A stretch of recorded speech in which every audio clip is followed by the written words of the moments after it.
The gravel crunched under the tires of Ethan's old Ford pickup, a sound that seemed unnaturally loud in the profound silence of Blackwood National Forest. He'd been driving for 6 hours, leaving behind the noise and relentless energy of Boston, trading it for the whispering pines and shadowed hollows of rural Maine. His therapist had suggested a retreat, a place to disconnect and process the grief that had clung to him like a shroud since Sarah's accident a year ago.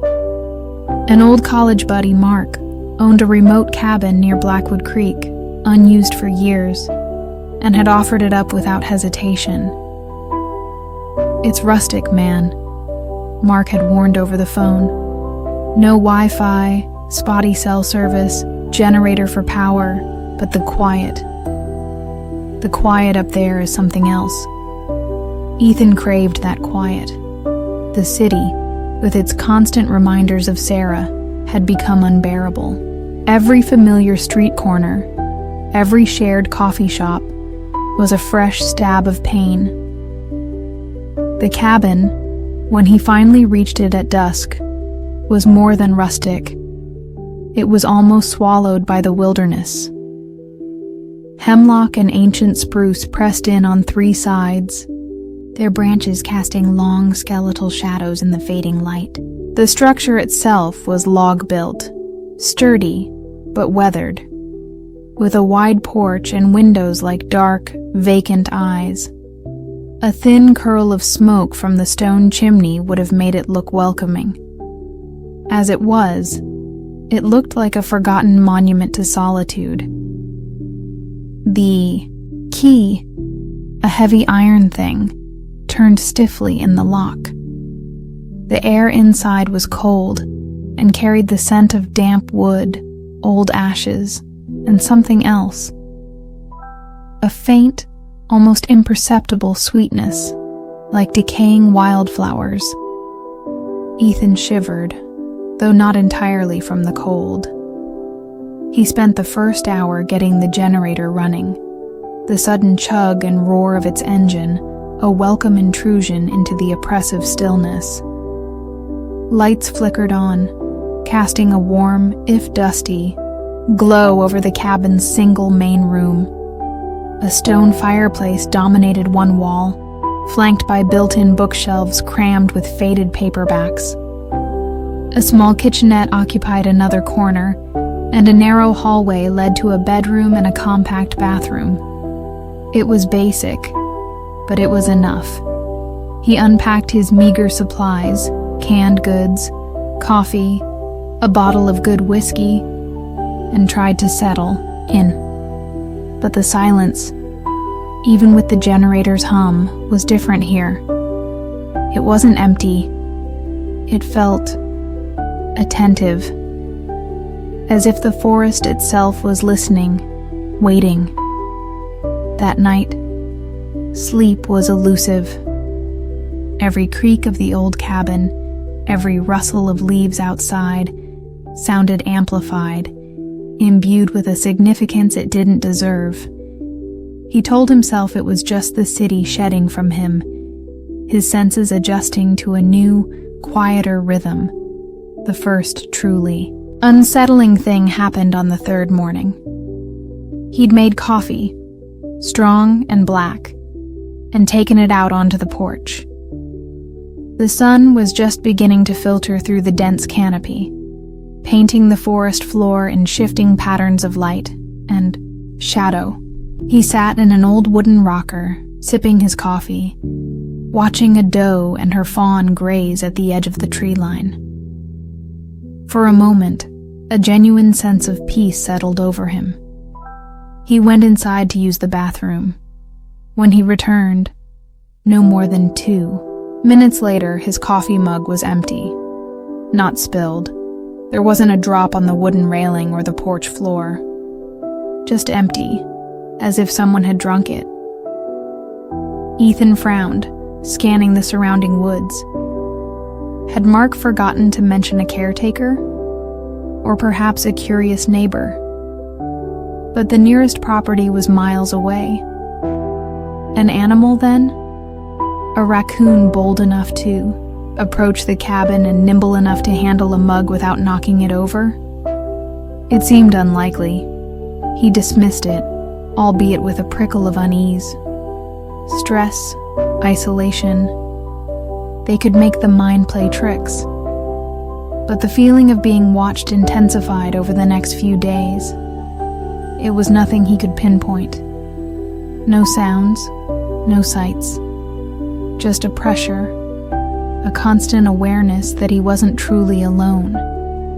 He started talking, to himself more, narrating his actions, filling the silence with the sound of his own voice, a desperate attempt to assert his presence against the overwhelming sense of other. He tried to establish a routine. Morning hikes along Blackwood Creek, its waters dark and sluggish, its banks overgrown with ferns and moss-covered stones. Afternoons spent reading or attempting to write in a journal Sarah had given him, its pages still mostly blank. Evenings by the fire, nursing a glass of whiskey. The whispers started on the 5th night. He was dozing by the fireplace, the book having slipped from his lap. The generator had coughed and died an hour earlier, and he hadn't bothered to restart it, content with the flickering firelight. He woke with a start, unsure what had disturbed him. The cabin was silent, save for the crackle of the dying embers. Then, he heard it. A faint murmur, like wind sighing through pine needles, but with a cadence. A hint of sibilance. It seemed to come from everywhere and nowhere at once. Too indistinct to be words, yet too patterned to be merely the wind. Ethan sat bolt upright, heart hammering. He strained his ears, but the sound had vanished, replaced by the ringing in his own ears. He told himself it was the fire or the old logs of the cabin settling. He threw another log on the embers, the sudden flare of light pushing back the shadows, and with them, his immediate fear. The next day, exploring further up Blackwood Creek than he'd gone before, he found the old trapper's lean-to. It was little more than a collapsed pile of rotting logs and stones, overgrown with creepers, but tucked into a crevice in what had once been a small stone hearth. He found a small, oilskin-wrapped bundle. Inside was a journal, its leather cover cracked and mildewed, its pages brittle and yellowed. The ink was faded, the handwriting cramped and spidery. It belonged to a man named Silas Blackwood, dated 1887, October 17th, one entry read, "The quiet here is a lie. It listens. It waits. The wind carries its voice, but the words are not for human ears." Ethan's blood ran cold. He flipped through the pages, his fingers trembling. November 3rd. Heard them again last night. Closer. They know my name. How can they know my name? Said Mary would be waiting. Mary's been gone 10 years. Mary, Silas Blackwood's lost wife. Sarah, Ethan's lost wife. A shiver traced its way down his spine. November 10th. It offers comfort. Says the loneliness can end. Says I only have to listen. Truly listen. The creek whispers it. The trees breathe it. It is the stillness. The last entry was brief, almost illegible. It is in the water. It is in the wood. It is in me. I am listening now. I will not be alone again. Ethan slammed the journal shut, his breath coming in ragged gasps. This was insane. 100-year-old journal from a man likely driven mad by isolation. It meant nothing. It couldn't mean anything. But that night, the whispers returned, clearer this time. They weren't in the wind or the trees. They were in the cabin. Inside, his head, Ethan, his name, drawn out, sibilant, a chorus of voices that seemed to emanate from the very walls. He clapped his hands over his ears, but it did no good. The voices were inside, a cold, pervasive presence. We know your sorrow, Ethan. Sarah is not so far away. He scrambled from his makeshift bed, heart pounding, and fumbled for the flashlight. Its beam cut a shaky path through the darkness, revealing nothing but the familiar confines of the cabin. But the whispers continued, coiling around him, seductive and terrifying. She misses you. You can see her again. No, he shouted, his voice raw. You're not real. A soft, collective chuckle seemed to ripple through the air. Oh, but we are, Ethan. We are the quiet. We are the stillness. We are Blackwood. He spent the rest of the night with every light in the cabin blazing, the generator chugging defiantly against the oppressive silence outside. He read Silas Blackwood's journal again and again, searching for clues, for answers, for some way to fight whatever this was. But Silas hadn't fought. Silas had listened. Silas had succumbed. The next morning, he decided he was leaving. He couldn't stay another night. He packed his bag with frantic energy, his hands shaking so badly he could barely zip it closed. He wouldn't even try to start the generator again. He'd just get in his truck and drive. But the truck wouldn't start. The engine turned over, coughed, sputtered, and died. He tried again and again, flooding the engine until the battery whined. In protest, panic, cold and sharp, pierced through him. He was trapped. The whispers began earlier that day, not waiting for nightfall. They were softer now, almost soothing, like the voices of concerned friends. Why leave, Ethan? This is your home now. We can ease your pain. He found himself drawn to the porch, to the old wooden rocker. He sat, staring out at the trees, their leaves rustling in a breeze that carried no sound but the whispers. Just listen, Ethan. Let go. He thought of Sarah, the way her eyes crinkled when she smiled, the scent of lavender that always clung to her hair. The pain of her absence was a physical ache, a hollow in his chest that never seemed to fill. She's here, Ethan, the voices murmured. She's waiting in the stillness. Could it be true? Could this place, this presence offer him what nothing else could? A reunion? An end to the crushing loneliness? He picked up Silas's journal, its pages falling open to that last, desperate entry. It is in the water. It is in the wood. It is in me. Ethan looked at Blackwood Creek, its dark waters flowing silently.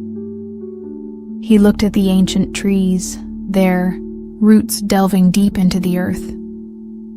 He looked at the log cabin, built from the very bones of this forest. He walked to the creek, knelt by its edge. The water was cold, clear. He cupped his hands, brought the water to his lips. It tasted of stone, of earth, of something ancient and unknowable.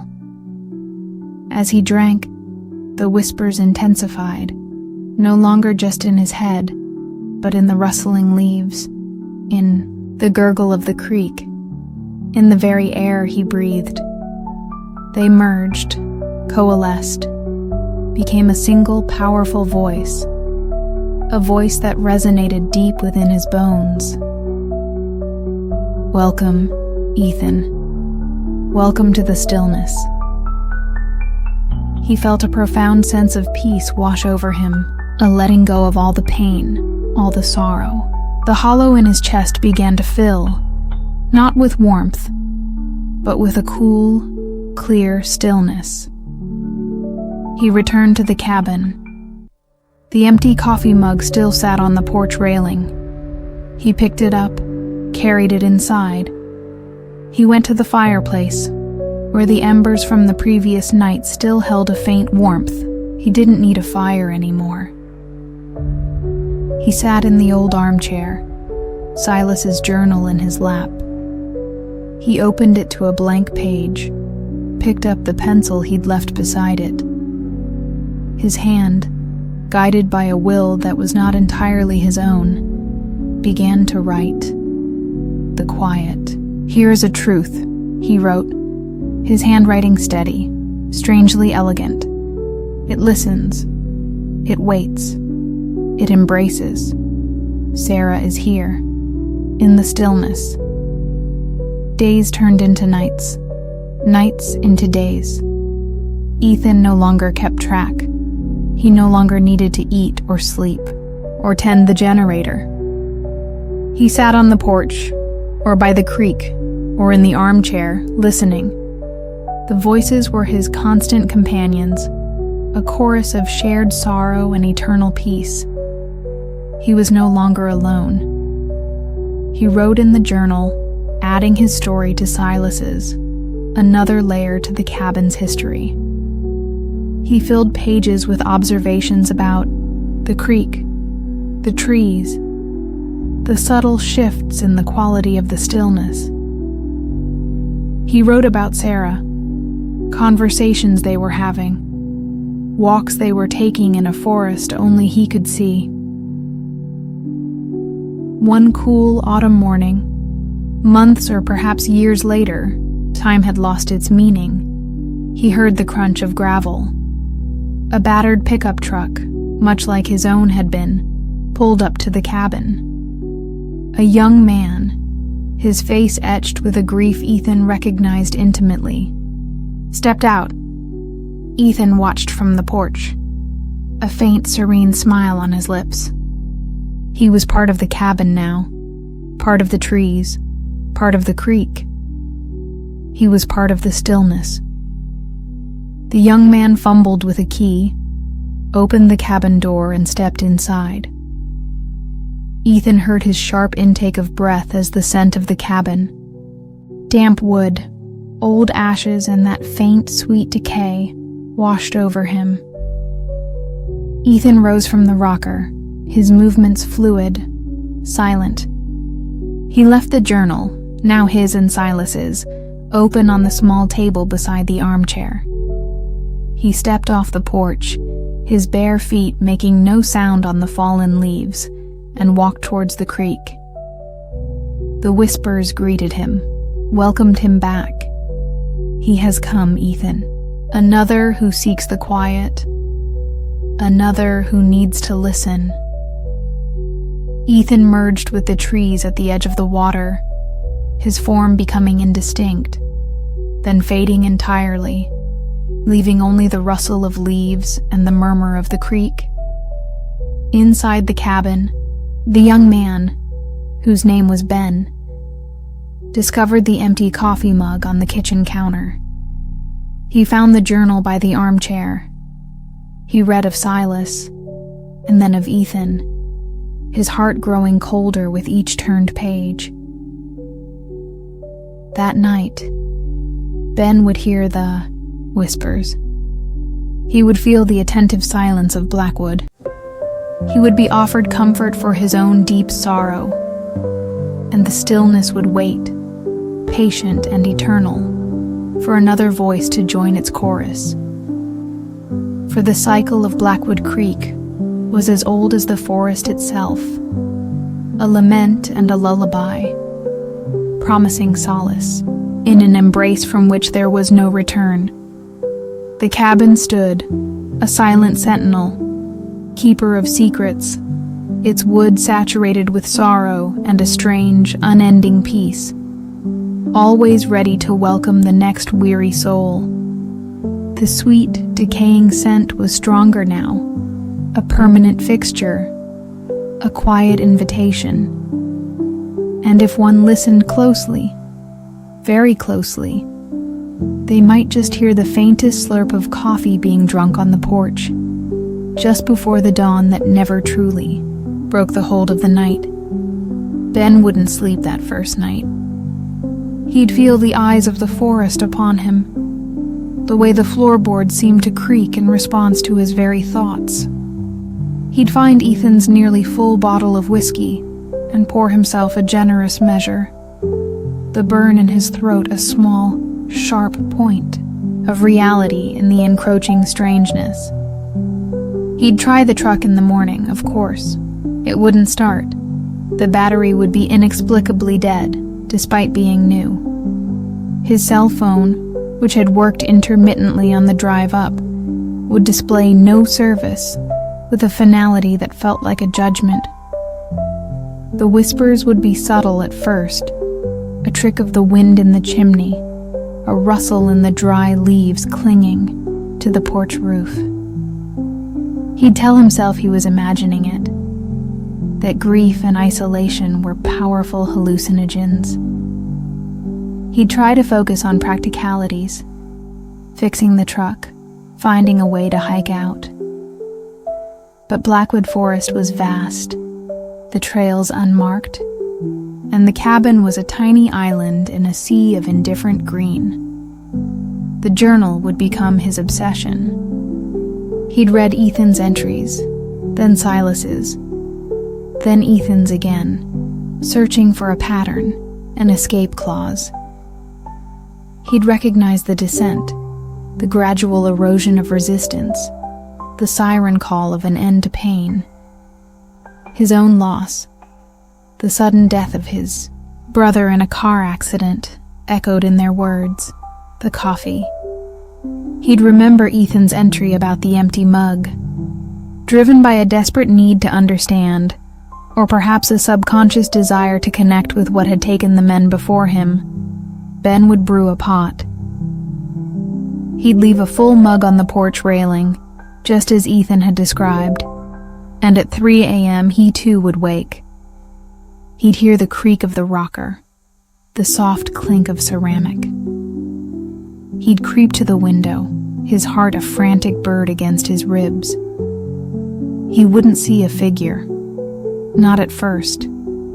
He'd see the steam rising from the mug in the cold night air, and then he'd see the level of the coffee slowly, impossibly lowering. The entity of Blackwood was learning, adapting. It didn't always need to manifest in a way that would immediately terrify. Sometimes, a gentle, inexplicable mystery was a more effective lure. The whispers for Ben would be different. They wouldn't speak of a lost wife. They'd speak of brotherhood, of shared adventures, of laughter cut short. They'd offer him a place where his brother still lived, where their conversations never had to end. Daniel is here, Ben. He's waiting for you by the creek. He wants to show you the old fishing spot. Ben would fight it for a time. He'd try to barricade the doors, stuff cloth in the cracks to keep out the whispers. He'd shout into the indifferent silence of the cabin, his voice hoarse with defiance and despair. But the stillness was relentless. It seeped through the walls, through his defenses, into the deepest parts of his grieving heart. The offer of reunion, of an end to the gnawing ache of loss, was a powerful opiate.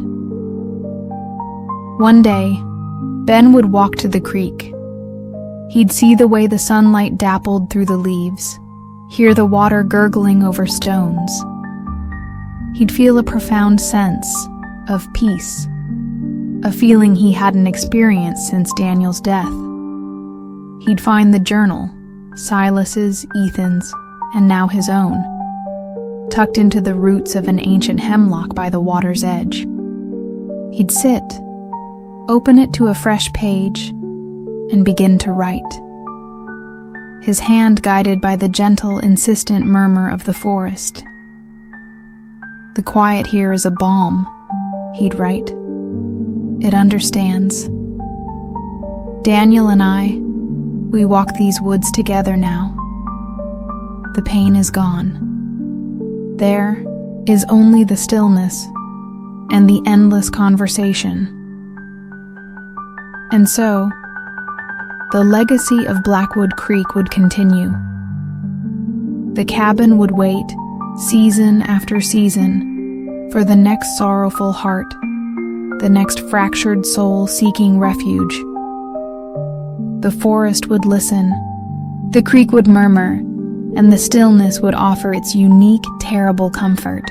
Each new arrival would find the journal, read the stories of those who came before, and, in time, add their own verse to the unending song of Blackwood, their grief absorbed, their essence woven into the ancient tapestry of the place. Another voice joining the chorus that whispered on the wind, forever and ever, in the deep, attentive quiet. The coffee mug, perpetually refilled by an unseen hand, would always be waiting on the porch railing, a small, domestic offering to the insatiable sorrow of the wild. The first thing Arthur noticed about the house on Hollywood Lane was the silence. Not a peaceful quiet, but a thick, absorbent silence that seemed to swallow sound before it could fully form. He stood on the cracked asphalt driveway, keys to number 17 clutched in his hand, the late afternoon sun casting long, mournful shadows from the overgrown oak trees that lined the cul-de-sac. The other houses on the lane, all 6 of them, were dark, their windows like vacant eyes. It was as if the entire street was holding its breath. Arthur wasn't here by choice.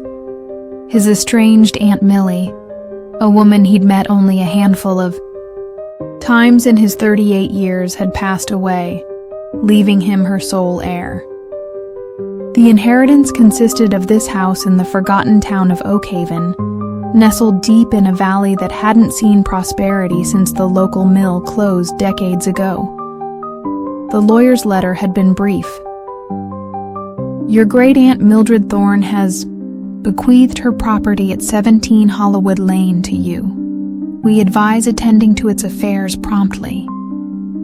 He'd driven up from Philadelphia, a 6-hour journey into increasing desolation. Oakhaven itself was a ghost of a town, its main street lined with boarded-up shops and faded paint.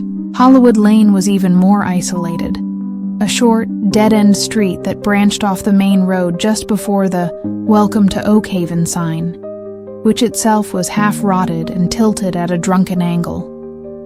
The house was a 2-story Victorian, once grand, perhaps, but now dilapidated. Paint peeled from the clapboard siding like sunburnt skin. The porch sagged precariously, and several windows were boarded over. The garden was a riot of weeds and thorny bushes. It looked less like a home and more like a monument to neglect. The key, old and brass, turned stiffly in the lock. The heavy oak door groaned open, releasing a wave of cool, musty air that smelled of dust, decay, and something else. A faint, cloying sweetness, like overripe fruit or funeral flowers.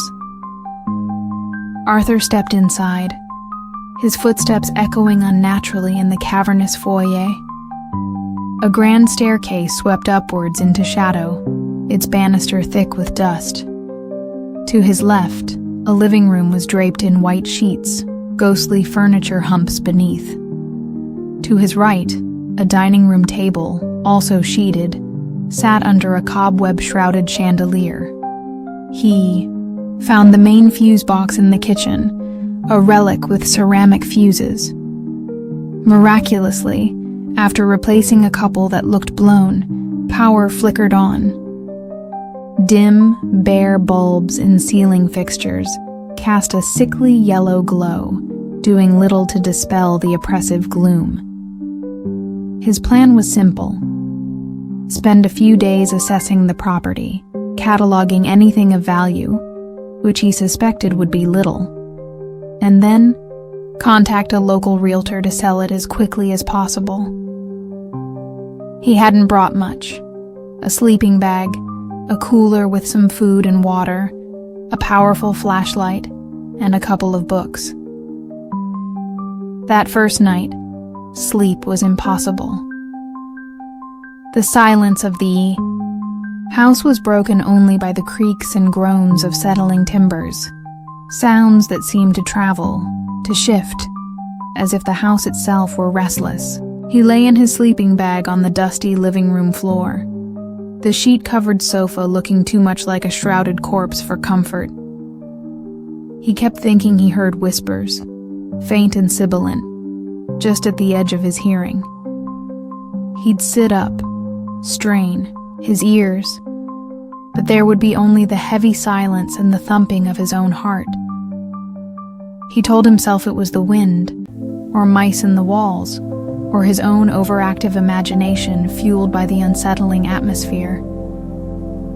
The next morning, he began exploring the house more thoroughly.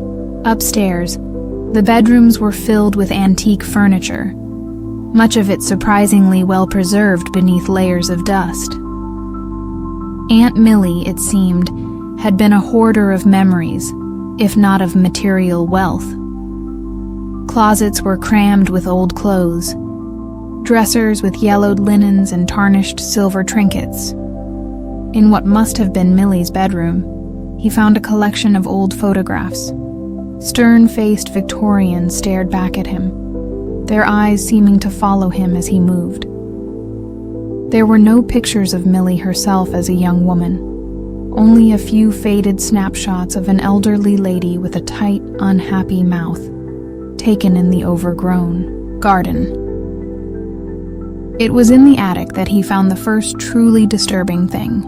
Tucked away in a far corner, under a pile of moth-eaten blankets, was a small, child-sized rocking chair. It was beautifully made, dark polished wood, but what caught his attention was the single, almost invisible strand of fine, silvery hair caught in the weave of its cane seat. Aunt Millie had never married, never had children. As he touched the hair, a wave of intense cold washed over him, and for a fleeting moment, he heard the distinct sound of a child's soft giggle, seeming to come from the shadowy eaves above. He jerked his hand back, the hair falling to the dusty floorboards. He backed out of the attic, heart pounding, and firmly closed the attic door, telling himself he wouldn't go up there again. That afternoon, he decided to check on the other houses on Hollywood Lane.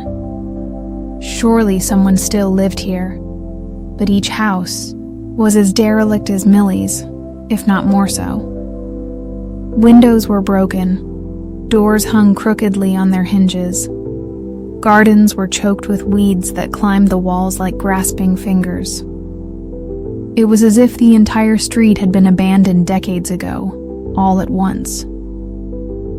He found a rusted mailbox at the entrance to the cul-de-sac, almost hidden by overgrown bushes. The name Thorne was barely legible, but below it, smaller and more faded, were other names: Davies, Albright, Miller, Henderson, Petroff. 6 families, 6 houses, all empty. Back in Millie's house, the feeling of being watched intensified. He couldn't shake the sensation that unseen eyes were following his every move. He started leaving lights on in every room, the generator chugging away in the backyard. a defiant rumble against the encroaching dread.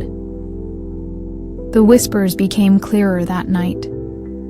They weren't just sibilant murmurs anymore. They were forming words, names. Millie.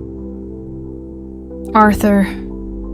He sat bolt upright in his sleeping bag, flashlight clutched in a sweaty palm. The voices seemed to come from the walls, from the floorboards, from the very air around him.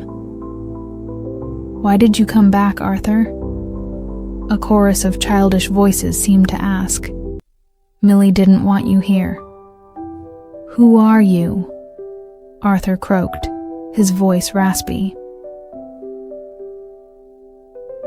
A cacophony of soft, sighing laughter answered him. It wasn't menacing, not exactly. It was knowing, as if they shared a secret he was not yet privy to. He found an old leather-bound ledger in the dining room sideboard, its pages filled with Aunt Millie's spidery handwriting. It wasn't a diary, not in the traditional sense. It was more like a record, a logbook. Entries were dated, going back 50 years. October 12, 1973. The children are restless tonight. They miss their games. November 5th, 1973. Mrs. Henderson from number 12 brought over a pie. She doesn't understand. She still thinks they're gone. December 25th, 1973. They don't like the Christmas carols. Too loud. They prefer their own songs. Arthur's blood ran cold. The children? What children? He flipped through the pages. His dread mounting, June 3rd, 1985. Arthur's parents visited. They don't hear them. They think I'm mad. Perhaps I am. But the children are real. They need me. September 17th, 1998. The new family at number 9 tried to cut down the old oak. The children were displeased. The family left a week later. Didn't even pack. July 22nd, 2015. Getting harder to keep them quiet. They want to play. They want more. The last entry was from just over a year ago, shortly before Millie must have died. Arthur will come. He has to. He's the last of the blood, the last thorn. They're waiting for him. They've always been waiting. Arthur slammed, the ledger shut, his hands trembling. This was a madwoman's rambling. It had to be. But the whispers, the cold spots, the child's rocking chair in the attic. He decided he needed to leave. Not tomorrow, but now. Tonight. He didn't care about the truck, the paperwork, the inheritance. He would walk the 10 miles back to Oak Haven, flag down a car, call a cab, anything. He grabbed his flashlight and his wallet, leaving everything else behind. As he reached the front door, he heard it, the distinct rhythmic creak of the small rocking chair in the attic. Back and forth, back and forth, and then a child's voice, clear as a bell, from the top of the stairs. "Don't go, Uncle Arthur. The game is about to start." Arthur froze, his hand on the doorknob. He hadn't turned. He didn't dare. "Millie said you'd play with us." Another voice chimed in, this one sounding closer, from the shadowy landing. "She said you were lonely too." A third voice added, seemingly from the living room behind him. He could feel their presence now, not just hear them. A cold, prickling sensation on his skin, the air growing heavy, the silence pressing in. The bare bulbs in the foyer began to flicker, their yellow light pulsing. I have to go, Arthur stammered, his fingers fumbling with the doorknob. It wouldn't turn. It was stuck or locked from the other side.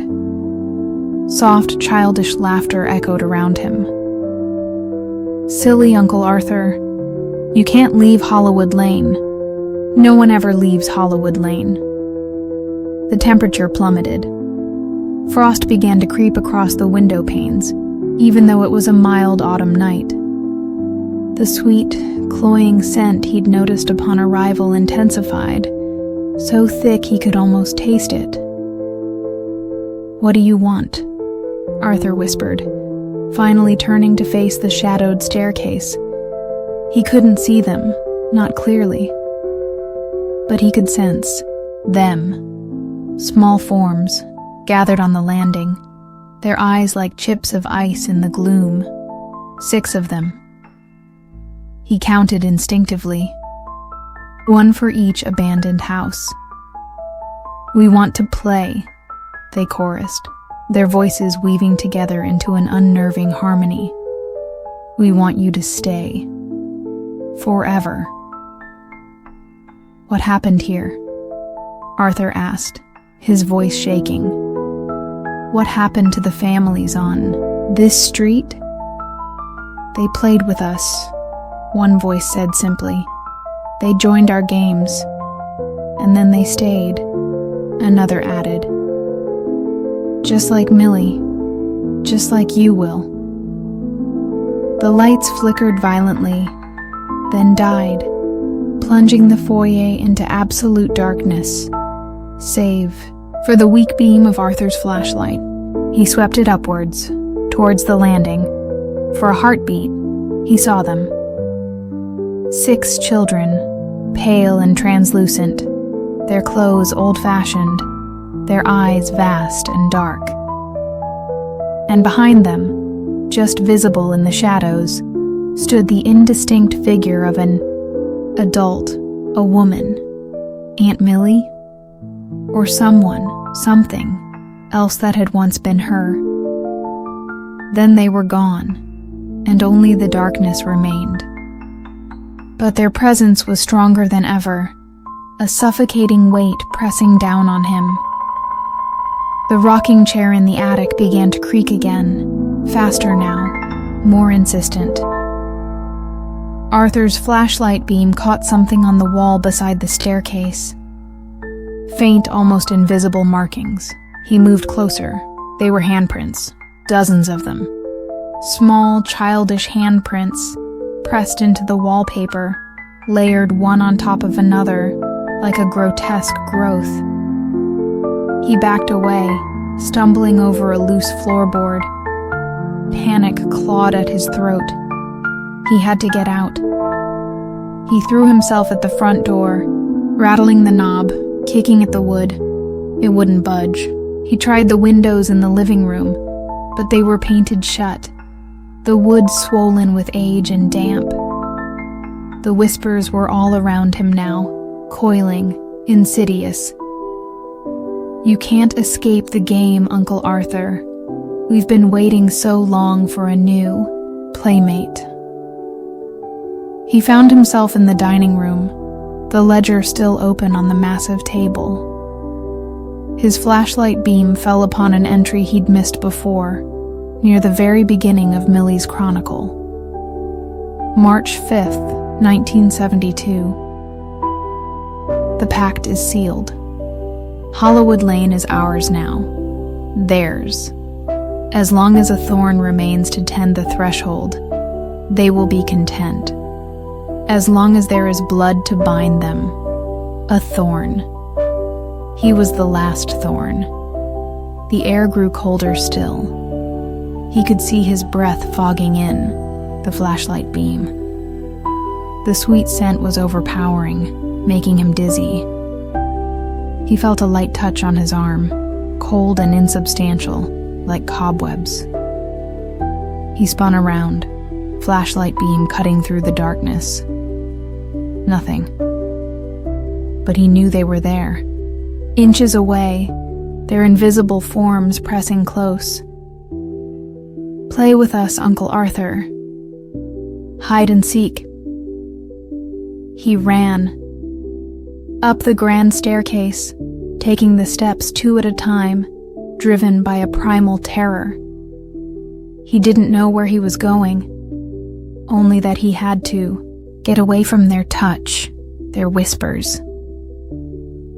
He found himself on the 2nd floor landing, the attic door looming before him. The creaking of the rocking chair was louder here, accompanied by soft, rhythmic humming, a child's lullaby distorted and wrong. He tried a bedroom door. Locked. Another.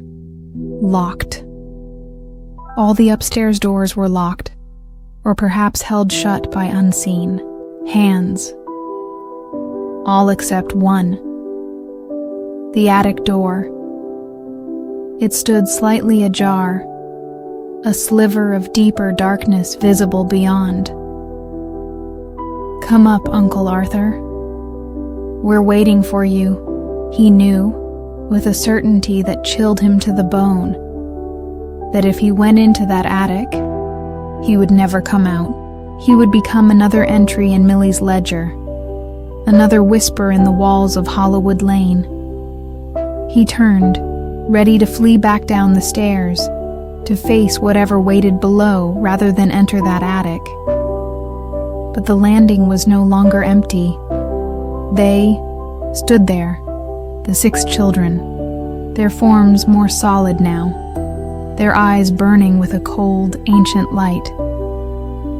And behind them, taller, more defined, was Millie. Or what had once been Millie. Her face was a mask of serene madness, her eyes holding the same hungry emptiness as the children's. "It's time to play, Arthur," she said, her voice a dry rustle, like dead leaves skittering across pavement. "It's your turn to be. Arthur backed away, his flashlight beam wavering, until his shoulders hit the attic door. It creaked open further behind him. He could feel the cold draft from within, smell the concentrated decay, and that cloying, funereal sweetness. The children advanced, their small hands outstretched, their smiles wide and unnatural. Millie glided behind them, a silent, inexorable force. Desperation lent him a final surge of strength. He wouldn't be trapped. He wouldn't become one of them. He ducked under Millie's outstretched arm, dodged the grasping hands of the children, and threw himself towards the nearest window at the end of the hallway. It was one of the boarded-up ones. He slammed his shoulder against the rotting wood, once, twice. Pain shot through him, but he ignored it. On the 3rd try, the board splintered, then gave way with a crash, sending him tumbling outwards. He landed, hard on the sloping porch roof below, the impact knocking the breath from his lungs. He slid, scrabbling for purchase, his fingers tearing at the rotting shingles. He managed to stop himself just short of the edge, his legs dangling over a 12-foot drop to the weed-choked ground. Behind him, from the shattered window, came a wail of frustration, a chorus of childish rage that quickly turned into something else. A collective, drawn-out sigh of hunger. Arthur didn't hesitate. He pushed himself off the roof, landing awkwardly on his ankle. A sharp, searing pain shot up his leg, but he ignored it. He scrambled to his feet, adrenaline coursing through him, and ran. Limping, stumbling, gasping for breath, he ran. He didn't look back at the house on Hollywood Lane. He didn't dare. He could feel their eyes on him, their silent, hungry gaze following him as he fled down the dark, empty street. He reached the main road, his lungs burning, his ankle screaming in protest. He kept going, putting as much distance as possible between himself and that place. It was nearly dawn when he finally stumbled into the deserted main street of Oakhaven. He collapsed onto a bench in front of the boarded-up general store, his body trembling, his mind reeling. As the first rays of sunlight touched the tops of the distant trees, he saw a beat-up pickup truck approaching. It slowed, and an old man with a weathered face leaned out. "You all right there, son?" the man asked, his voice gravelly. "You look like you've seen a ghost." Arthur could only nod, his throat too tight for words. "Hollywood Lane, wasn't it?" the old man said, his eyes knowing. Millie Thorne's place. Figured someone would turn up eventually. She always said the house needed a Thorne. "The children?" Arthur managed to choke out. The old man's face hardened. The children. They've been on that lane a long time. Since the fever. Took 'em. Back in. Oh, must be nigh on 100 years now. The families. They never could leave. Millie, she was the last one who tried to keep them contained. He shook his head. "Some places, son, they just ain't meant for the living. They get a taste for us." Arthur finally found his voice. They said I was the last of the blood." The old man sighed. "That's what they tell themselves." What Millie told herself. But Hollywood Lane, it'll always find someone. It's patient. It calls to the lonely, the grieving. It offers what they think they need. He gave Arthur a long, pitying look. "You got out. Not many do. Don't you ever go back there, son. Don't even think about it. Some doors once opened can't ever truly be closed again." Arthur never did go back. He forfeited the house, the land, everything. He drove back to Philadelphia that same day, the memory of Hollywood Lane a cold knot in his stomach. He still has nightmares. He hears the whispers, the creak of the child's rocking chair, the soft, sighing laughter. Sometimes, when he wakes in the dead of night, he fancies he can smell that faint, cloying sweetness in his own apartment. And sometimes, late at night, when the city is quiet, he finds himself looking at old maps, tracing the route back to Oakhaven, back to Hollywood Lane. A part of him, a small, dark, lonely part, wonders if the children are still waiting, if the game is still ready to begin. He wonders if Millie's ledger has a blank page left, waiting for a new entry, a new thorn. He pushes the thought away. He has to, because he knows, with a certainty that chills him to his core, that the old man was right. Hollywood Lane is patient, and it always finds someone to play. The silence of that place isn't empty. It's full of echoes, waiting to claim another voice. The letter arrived on a Tuesday, crisp and official-looking amidst the usual junk mail. Elias Thorne, a name Dr. Alistair Finch hadn't heard in nearly 20 years, was dead. And to Alistair's profound shock, Thorne had bequeathed him something: the entirety of his private collection of antiquarian medical texts and artifacts, along with the remote coastal property known as Weaver's Point, where they were housed. Alistair, a historian of medicine whose own academic career had stalled in the comfortable but uninspiring rut of mid-level professorship, felt a jolt of something he hadn't experienced in years, a thrill that was equal parts excitement and unease. Elias Thorne had been a controversial figure, a brilliant but eccentric surgeon, who, after a scandal involving unorthodox research methods, had retreated from public life, becoming a recluse. His collection was rumored to be legendary, containing items rarely seen outside the most secure museum archives, and some, whispered his detractors, that shouldn't exist at all. The property, according to the solicitor's accompanying note, was located on a desolate stretch of the Oregon coast, accessible only by a private, often treacherous road. Thorne had stipulated that Alistair must personally oversee the cataloging and removal of the collection. No proxies, no assistance initially. Dr. Finch will understand the delicate nature of some items, the note cryptically added. 2 weeks later, Alistair found himself navigating that very road in his rented SUV, the Pacific wind buffeting the vehicle as gray, churning waves crashed against the jagged cliffs below.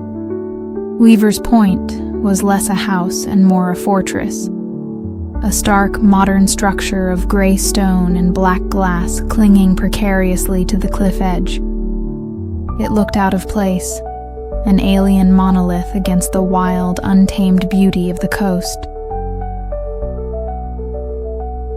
The air inside was cool and sterile, the silence absolute. The main living areas were Spartan, almost aggressively minimalist. But the West Wing, the Weaver Wing, as Thorne's notes in the foyer indicated, was different. It was clearly where Thorne had spent his final years, and where the collection was housed.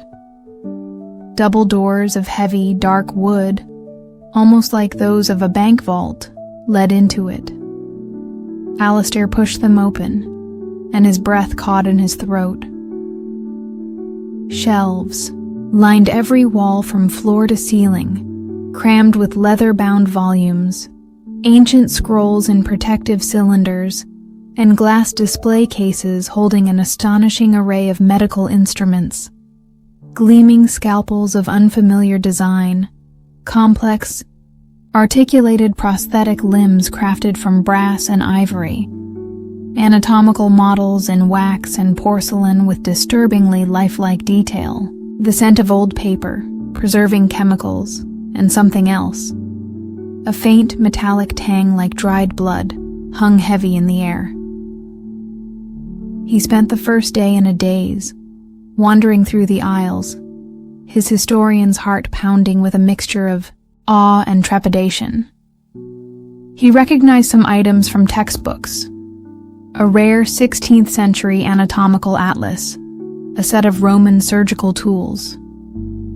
But others were utterly unfamiliar, their purpose obscure, their craftsmanship unsettling. A glass jar contained what looked like a preserved human hand, its fingers unnaturally elongated and tipped with needle-sharp talons. A series of intricate silver masks lay on velvet cushions, their eye holes too small, their contours subtly inhuman. That night, Alistair slept in one of the guest rooms, the sound of the wind and waves a constant mournful chorus outside his window. He dreamed of operating theaters bathed in flickering gaslight, of shadowed figures hunched over dissecting tables, their faces obscured. The unease began on the second day. He was examining a collection of plague doctor masks, their long, bird-like beaks stuffed with dried herbs. As he leaned closer to one, he felt a sudden, intense cold spot, as if a window had been thrown open in the dead of winter. He looked around, but the room was still, the temperature otherwise normal. When he turned back to the mask, he could have sworn the glass eye holes had been empty a moment before, but now held a faint, momentary shimmer, like a reflection where no light source existed. He dismissed it as a trick of the light, a product of fatigue. But similar incidents began to occur with increasing frequency. a book falling from a shelf he hadn't touched, the metallic tang in the air growing stronger in certain sections of the wing, then fading. The distinct feeling of being watched, even when he was certain he was alone. He found Thorne's personal journals tucked away in a locked desk drawer. The entries, written in a spidery, agitated hand, chronicled his acquisition of the collection, but also his growing obsession with what he called the subtle anatomies and the resonant echoes of suffering held within the objects. October 14th, one entry read, "The Vesalius Atlas whispers tonight. The figures on its pages shift when I am not looking. They long for release, or perhaps completion." Alistair felt a chill. Vesalius's De Humani Corporis Fabrica was a masterpiece of anatomical illustration, but Thorne's description bordered on the delusional, thought November 3rd. The bone saw from the Charité Clinic hums with a residual energy. I can almost feel the phantom vibrations of its last use. The patient, they say, was conscious. He started noticing the display cases. Many of them were of a peculiar design, the glass thicker than necessary, the frames reinforced with bands of tarnished silver. And some of the items, they seemed to change. A set of surgical needles, arranged in a neat row one day, would be subtly disordered the next. The preserved hand in the jar, were its fingers slightly more curled than before? The feeling of being watched became a constant companion. He would turn, expecting to see someone, but there was never anyone there. Yet, the sensation persisted. A focused, intelligent scrutiny that prickled the hairs on the back of his neck.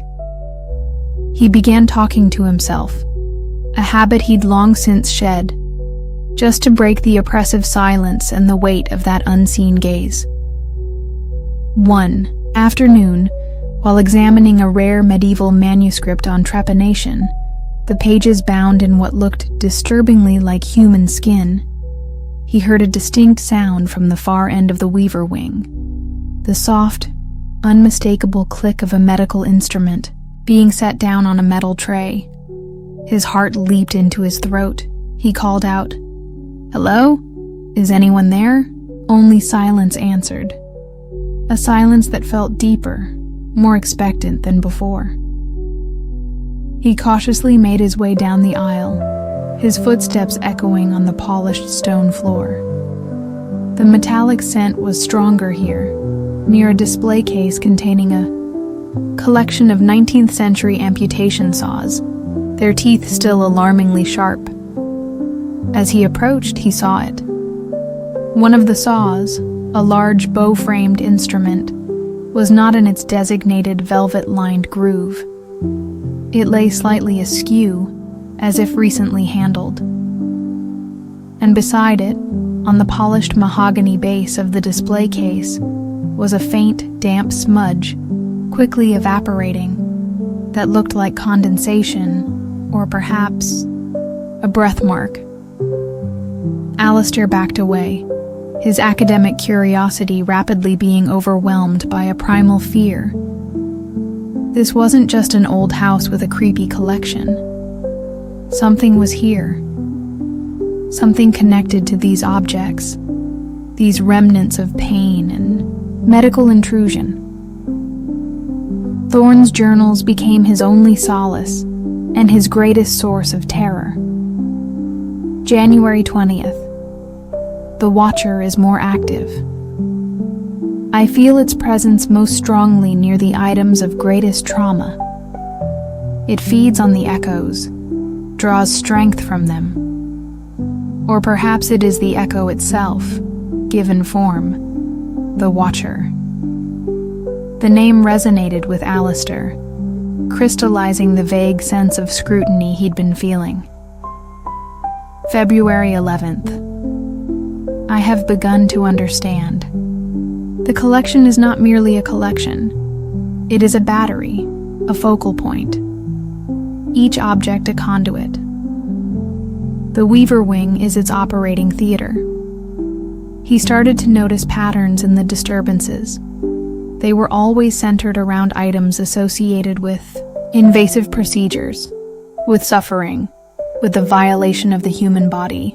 The trepanning tools, the amputation saws, the speculums of disturbing design, the anatomical models flayed open to reveal their inner workings. One evening, driven by a desperate need for normalcy, he decided to play some music on his laptop in the main living area, as far from the Weaver Wing as possible. He put on some classical, something soothing. As the first notes of a Bach cello suite filled the air, he heard a crash from the West Wing. He rushed to the heavy doors, his heart pounding. He pushed them open to find a glass display case shattered on the floor. The case had contained a collection of antique glass eyes, their unblinking stares now scattered across the stone amidst the shards. And in the center of the room, a tall, impossibly thin shadow seemed to flicker and dissipate as the light from the hallway hit it. He slammed the door shut, his breath coming in ragged gasps. The music from his laptop suddenly cut out, replaced by a sound that made his blood run cold. The rhythmic, metallic rasp of a bone saw, seeming to come from just beyond the doors of the Weaver Wing. He didn't sleep at all that night, barricaded.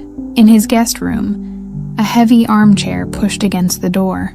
The sounds from the Weaver Wing continued intermittently.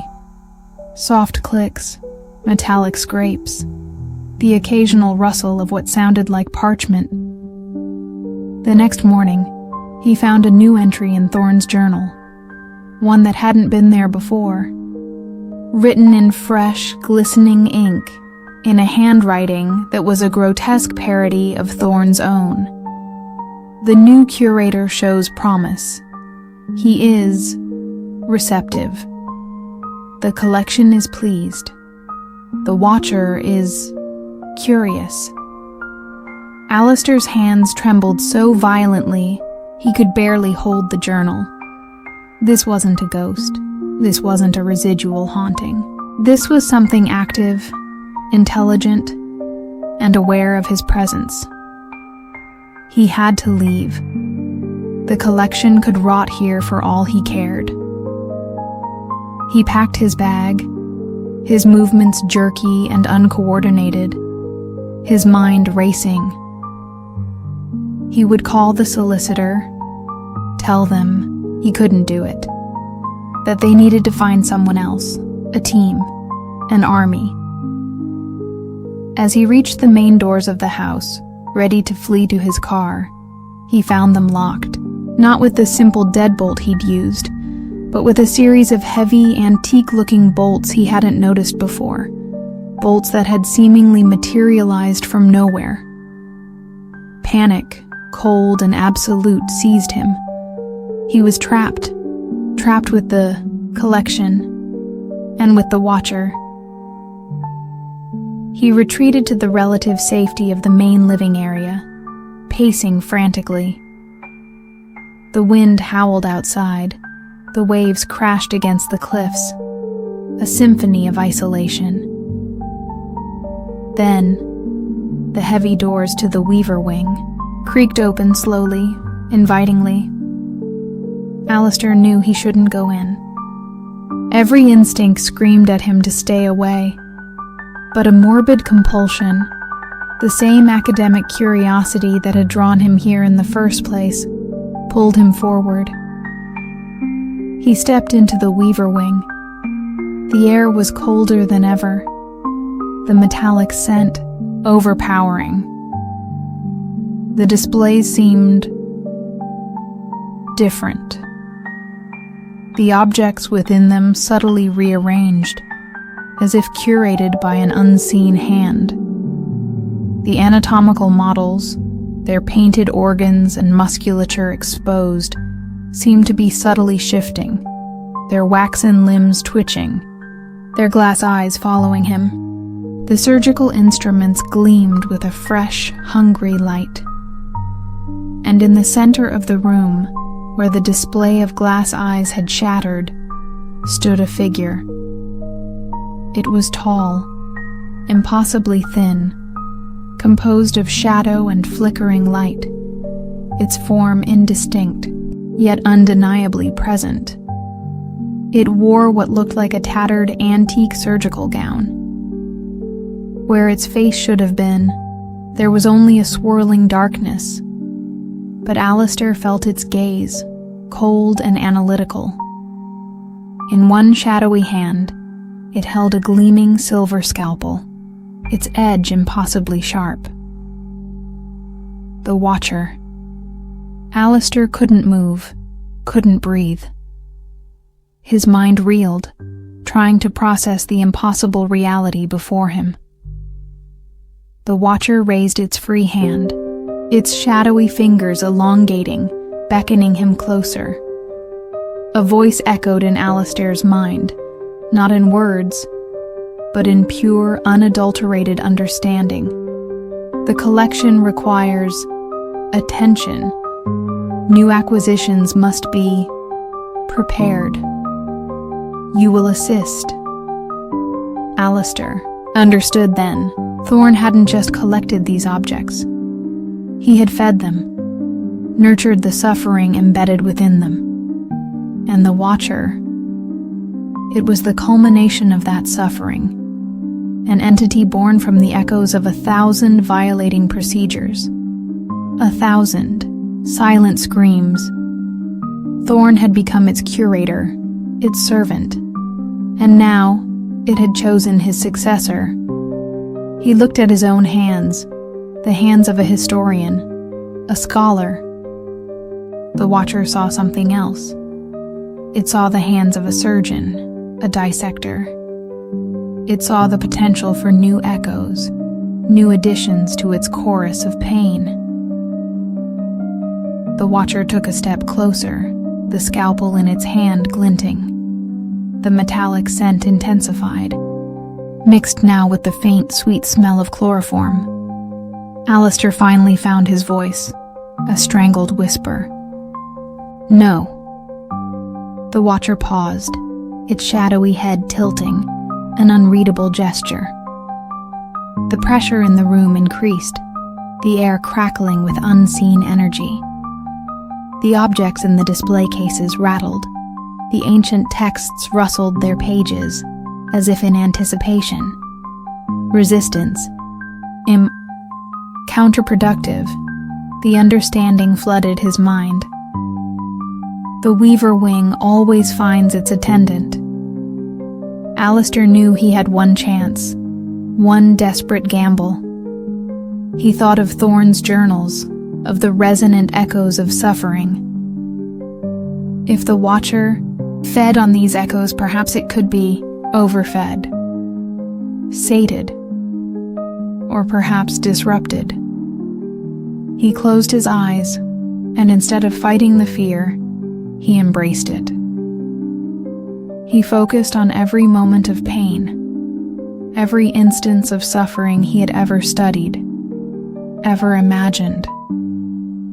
He summoned the agony of the medieval, trepanation, the brutal expediency of battlefield amputations, the silent terror of the plague victims.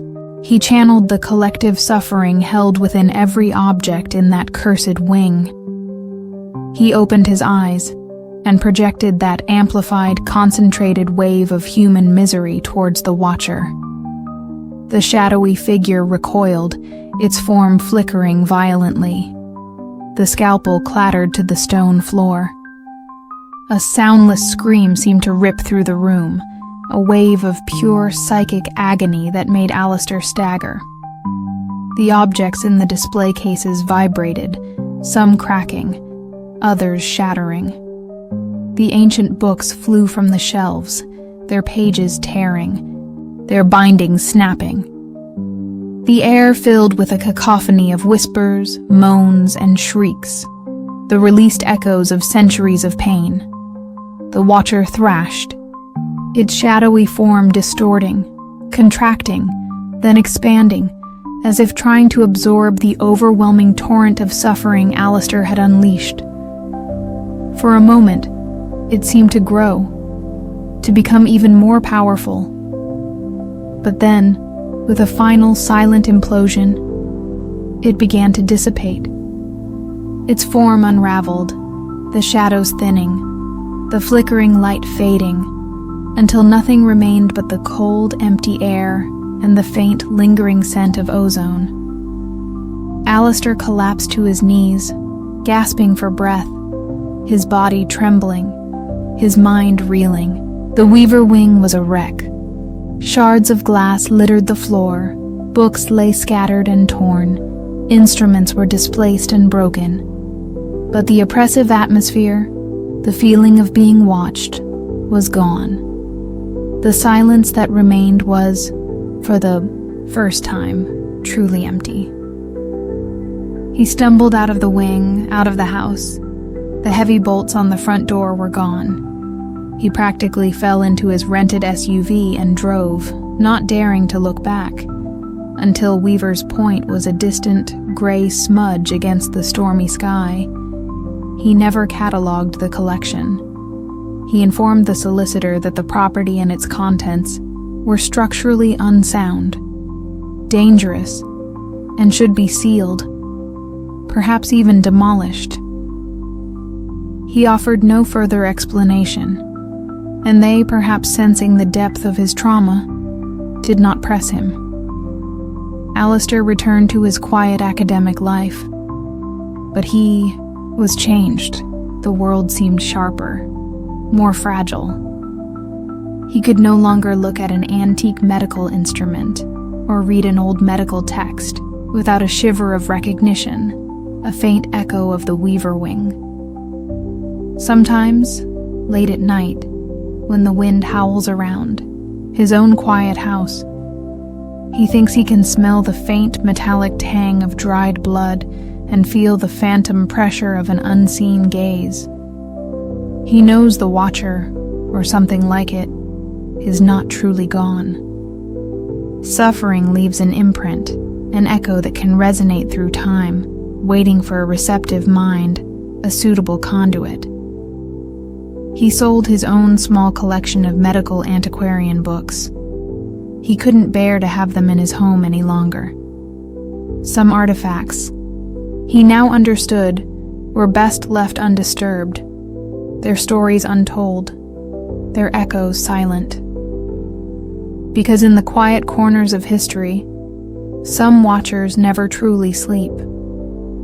They merely wait for the next curator to arrive, scalpel in hand. The job offer was peculiar, delivered via a hand-typed letter on thick, creamy cardstock that smelled faintly of lavender and dust. Mr. Silas Blackwood, a name that resonated with an odd, archaic gravity, required a curator of display for his private collection of antique mannequins, housed in a disused department store on Ambrose Alley, a forgotten cobblestone street in the city's oldest, most dilapidated district. The salary was unexpectedly generous, the hours flexible, the duties vague. Maintain the integrity of the collection, ensure appropriate presentation, and respect the quiet dignity of the residents. Eleanor Vance, a struggling art historian, with a PhD gathering dust and a mountain of student debt, found the offer too intriguing and too financially tempting to refuse. She'd always had a fascination with the uncanny valley, that unsettling space where the artificial too closely mimics the human. Mannequins, with their blank stares and frozen postures, had always held a particular, if unnerving, allure. Ambrose Alley was a sliver of forgotten time, overshadowed by a new, sterile office tower on one end and a crumbling warehouse on the other. Blackwood's Emporium, as the faded gilt lettering above the grand, grimy windows proclaimed, was a 4-story Victorian edifice, its stone facade stained with decades of city grime. The display windows were dark, covered from the inside with heavy velvet curtains. A small, unassuming side door, specified in the letter, creaked open to reveal a dimly lit, narrow hallway. At the end stood a figure, tall and gaunt, silhouetted against the faint light filtering from an unseen source. Mr. Blackwood. He was older than Eleanor had imagined, perhaps in his late 70s, with sharp, intelligent eyes that seemed to miss nothing. He wore an impeccably tailored but old-fashioned suit, and his movements were precise, almost bird-like. He spoke in a low, cultured voice, the words carefully chosen. "Miss Vance, I presume. Welcome to the Emporium." His smile didn't quite reach his eyes. "The residents are eager to make your acquaintance." He led her through a labyrinth of back corridors, past storerooms filled with packing crates and shrouded shapes, until they reached a grand, circular atrium that rose through all 4 floors. And there, arranged on tiered platforms, in alcoves, and on raised daïses, were the mannequins. Hundreds of them. They were not the sleek, stylized figures of modern retail. These were antiques, dating from the late 19th and early 20th centuries. Wax figures with real human hair and glass eyes that seemed to follow her movements. Articulated wooden forms with beautifully carved hands. Papier-mâché creations with painted faces that held expressions of startling realism. Some smiling, some pensive, some with a hint of melancholy. They were dressed in period clothing, impeccably preserved. Victorian gowns, Edwardian suits, flapper dresses, wartime utility wear. The air in the atrium was cool and still, carrying that same faint scent of lavender and dust, but also a subtle, almost imperceptible undertone of something else. A faint, dry rustle, like silk whispering against silk or old paper turning. "Your duties will primarily involve this space," Mr. Blackwood explained, his voice barely disturbing the profound silence. "Cleaning, minor repairs to the garments, ensuring the displays remain harmonious. They do not like to be disturbed unnecessarily." He showed her a small office off the main atrium, equipped with a vintage desk, a comfortable chair, and shelves filled with books on costume history and preservation techniques. Her hours, he said, would be her own, though he preferred she work during daylight. He himself visited infrequently, usually in the evenings. Eleanor began work the next day, a mixture of trepidation and excitement thrumming beneath her professional composure. The sheer scale and quality of the collection were breathtaking. Each mannequin seemed to possess a unique personality, its frozen posture and painted expression telling a silent story. The silence of the Emporium was absolute. No traffic noise penetrated these thick stone walls. Her own footsteps on the polished marble floor of the atrium seemed shockingly loud. The only other sounds were the occasional creak of the old building settling, and that faint, dry rustling she couldn't quite place. The first unsettling incident occurred at the end of her first week. She was carefully dusting a mannequin dressed as a 1920s bride, its waxen face tilted in a demure smile, its glass eyes fixed on some distant point. As she reached to adjust a fold in its lace veil, she felt a sudden, intense cold spot, as if A draft had blown through the sealed room. And for a fraction of a second, she could have sworn the mannequin's eyes flickered, its gaze shifting to meet hers. She stumbled back, heart pounding. When she looked again, the mannequin was exactly as it had been, its smile fixed, its eyes lifeless. She told herself it was a trick of the light, the play of shadows in the cavernous space. But the memory of that momentary direct gaze lingered, cold and sharp. She began to notice other oddities.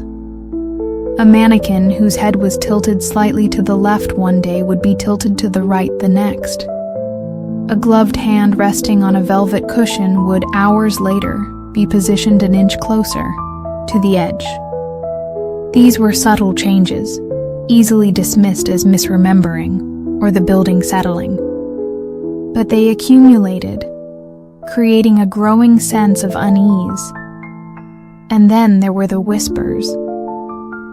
They started as faint murmurs, just at the edge of her hearing, like the rustling of taffeta or the sigh of wind through a crack. At first, she thought, it was her imagination or the acoustics of the vast atrium. But gradually, the whispers grew more distinct, more insistent. They seemed to emanate from the mannequins themselves, a chorus of soft, sibilant voices. She couldn't make out individual words, not at first. It was more like a collective sigh, a murmur of unseen conversations. But the feeling that they were about her was unmistakable. She mentioned it hesitantly to Mr. Blackwood during one of his rare visits. He listened patiently, his expression unreadable. "The Emporium is old, Miss Vance," he said finally, his voice smooth as silk. "Old buildings have their voices, and the residents. They have their stories. Perhaps you are simply becoming attuned to them." He offered no further explanation, his gaze holding a hint of something that might have been amusement, or perhaps warning. Eleanor tried to ignore the whispers, to focus on her work. She cataloged the mannequins, researched their origins, meticulously, cleaned their garments. She learned their names, or rather, the names Mr. Blackwood had given them, listed in a heavy, leather-bound ledger she found in her office. Esmeralda, the Victorian bride. Captain Beaumont, a stern-faced naval officer in a tarnished uniform. Lila, the flapper with the knowing smile. The sisters Agnes and Clara, two child mannequins in identical pinafores, their glass eyes wide and eerily vacant. The child mannequins, Agnes and Clara, were the most unsettling. They stood hand in hand on a small, raised platform, their painted smiles never quite reaching their eyes. Eleanor always felt their gaze on her, a cold, curious scrutiny. Sometimes, when she worked near them, the whispers would seem to coalesce around their figures, becoming almost playful. One afternoon, she was repairing a tear in Clara's lace collar. As she leaned close, her fingers brushing against the cold, painted cheek, she heard a distinct childish giggle, seemingly right beside her ear. She spun around, but the atrium was empty, silent save for the ever-present dry rustling. When she turned back, Clara's head was tilted at a slightly different angle, her painted smile seeming wider, more knowing. Eleanor began to dread her days at the Emporium. The initial fascination had curdled into a persistent, low-grade fear. She started leaving a small radio playing softly in her office, a futile attempt to drown out the whispers and the oppressive silence. She found herself avoiding certain mannequins, taking longer routes through the atrium to bypass those whose gazes felt particularly intense. Captain Beaumont, with his stern, judgmental stare, always seemed to disapprove of her. Lila, the flapper, seemed to mock her with her sly, painted smile, and the whispers grew bolder. She began to catch snippets of words, phrases. Pretty dress. So lonely. She hears us. New one. One evening, working late to finish, cataloging a new arrival, a male mannequin from the 1950s, dressed in a sharp suit, its plastic face unnervingly blank. She heard her own name, spoken clearly, in a soft, feminine sigh that seemed to emanate from Esmeralda, the bride. Eleanor. She dropped her pen, her blood turning to ice. She stared at Esmeralda, whose waxen face remained impassive, her glass eyes fixed. But the voice had been unmistakable. "Who's there?" Eleanor called out, her voice trembling. A chorus of soft, rustling laughter answered her, seeming to ripple through the ranks of silent figures.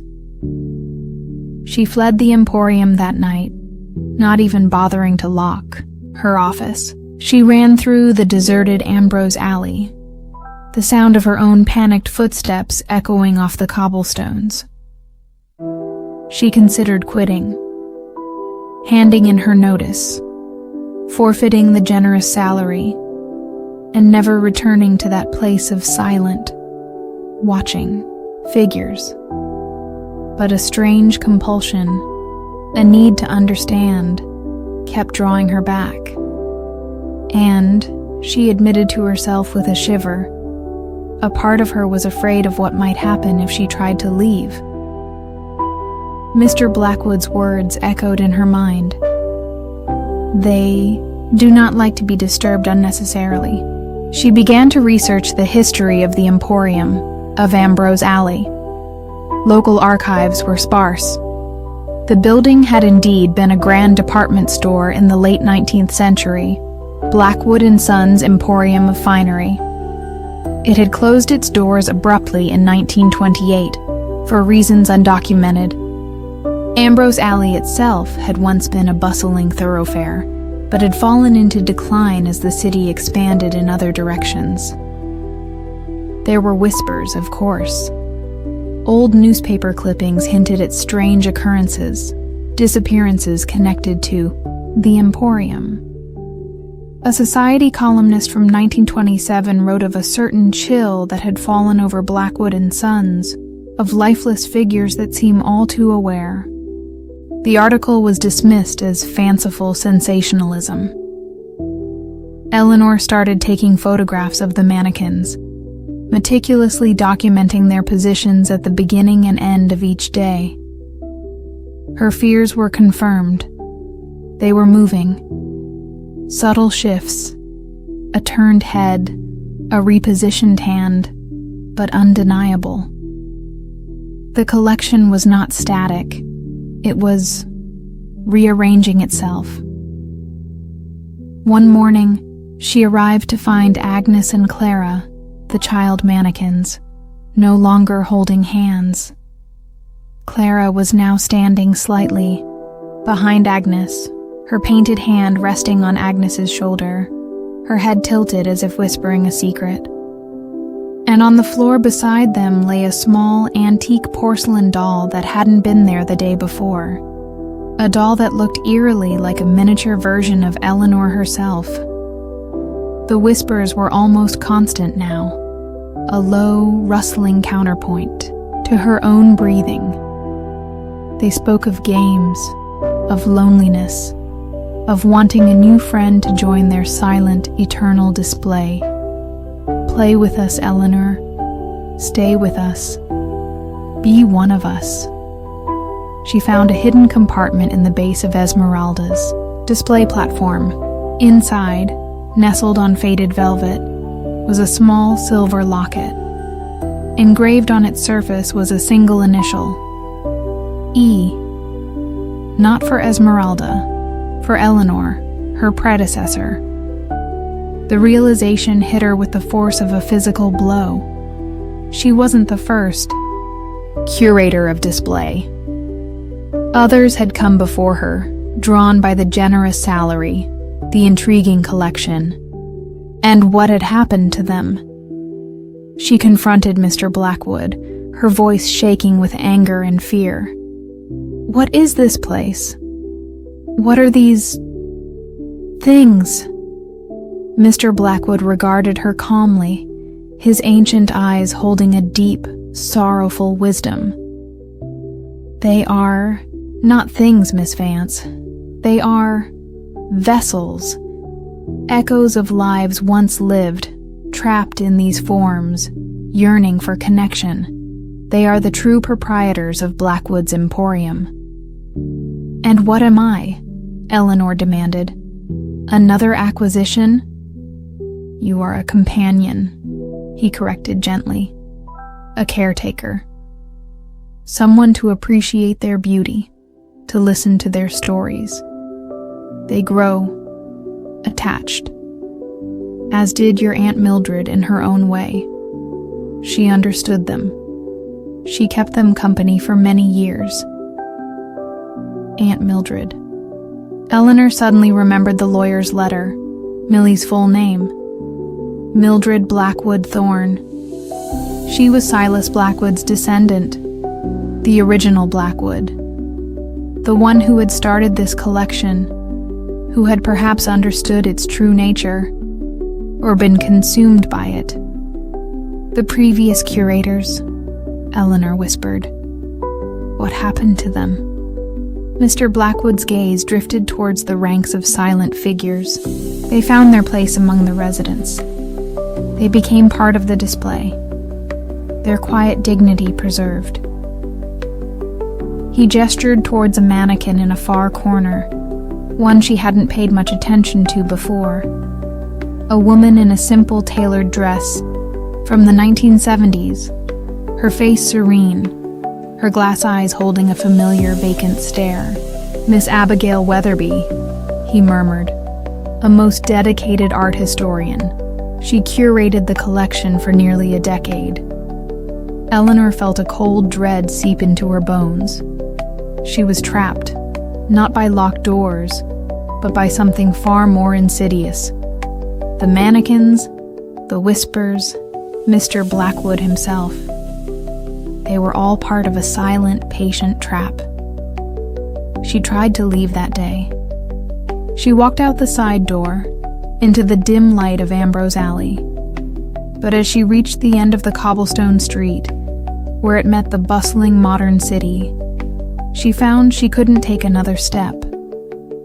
An invisible barrier seemed to hold her back, a profound sense of wrongness, of leaving something vital unfinished. The whispers followed her, pulling at her, urging her to return. "Don't leave us, Eleanor. It's cold out there. We'll keep you safe." Defeated, she turned back, the weight of unseen eyes pressing upon her. The mannequins seemed to welcome her return. Their painted smiles seemed wider, their glass eyes brighter. Agnes and Clara had moved again. They now stood on either side of an empty space on their platform, a space just large enough for a new figure. Mr. Blackwood was waiting for her in her office. He held a small, antique atomizer filled with a clear liquid. "A final touch, Miss Vance," he said, his voice soft. "To preserve your presentation." Eleanor didn't struggle. A strange sense of calm, of inevitability, had settled over her. She understood now. The lavender and dust. It was the scent of preservation, of time held still. She closed her eyes as Mr. Blackwood approached. She felt the cool mist on her skin, heard the soft rustle of silk as unseen hands adjusted her posture, tilted her head just so. The whispers enveloped her, a soothing chorus. When she opened her eyes, she was looking out at the grand atrium from a new perspective. She could see Agnes and Clara beside her, their painted smiles serene. She could see Captain Beaumont, Esmeralda, Lila, and all the others standing in their eternal silent tableau. She could still hear, still see, still think. But her body was rigid, her skin cool and smooth, her gaze fixed. She was part of the display now, a new resident of Blackwood's Emporium. Sometimes, when a new curator of display arrives, drawn by a peculiar letter and a generous salary, Eleanor feels a flicker of her old self. She tries to warn them, to whisper a message through the stillness.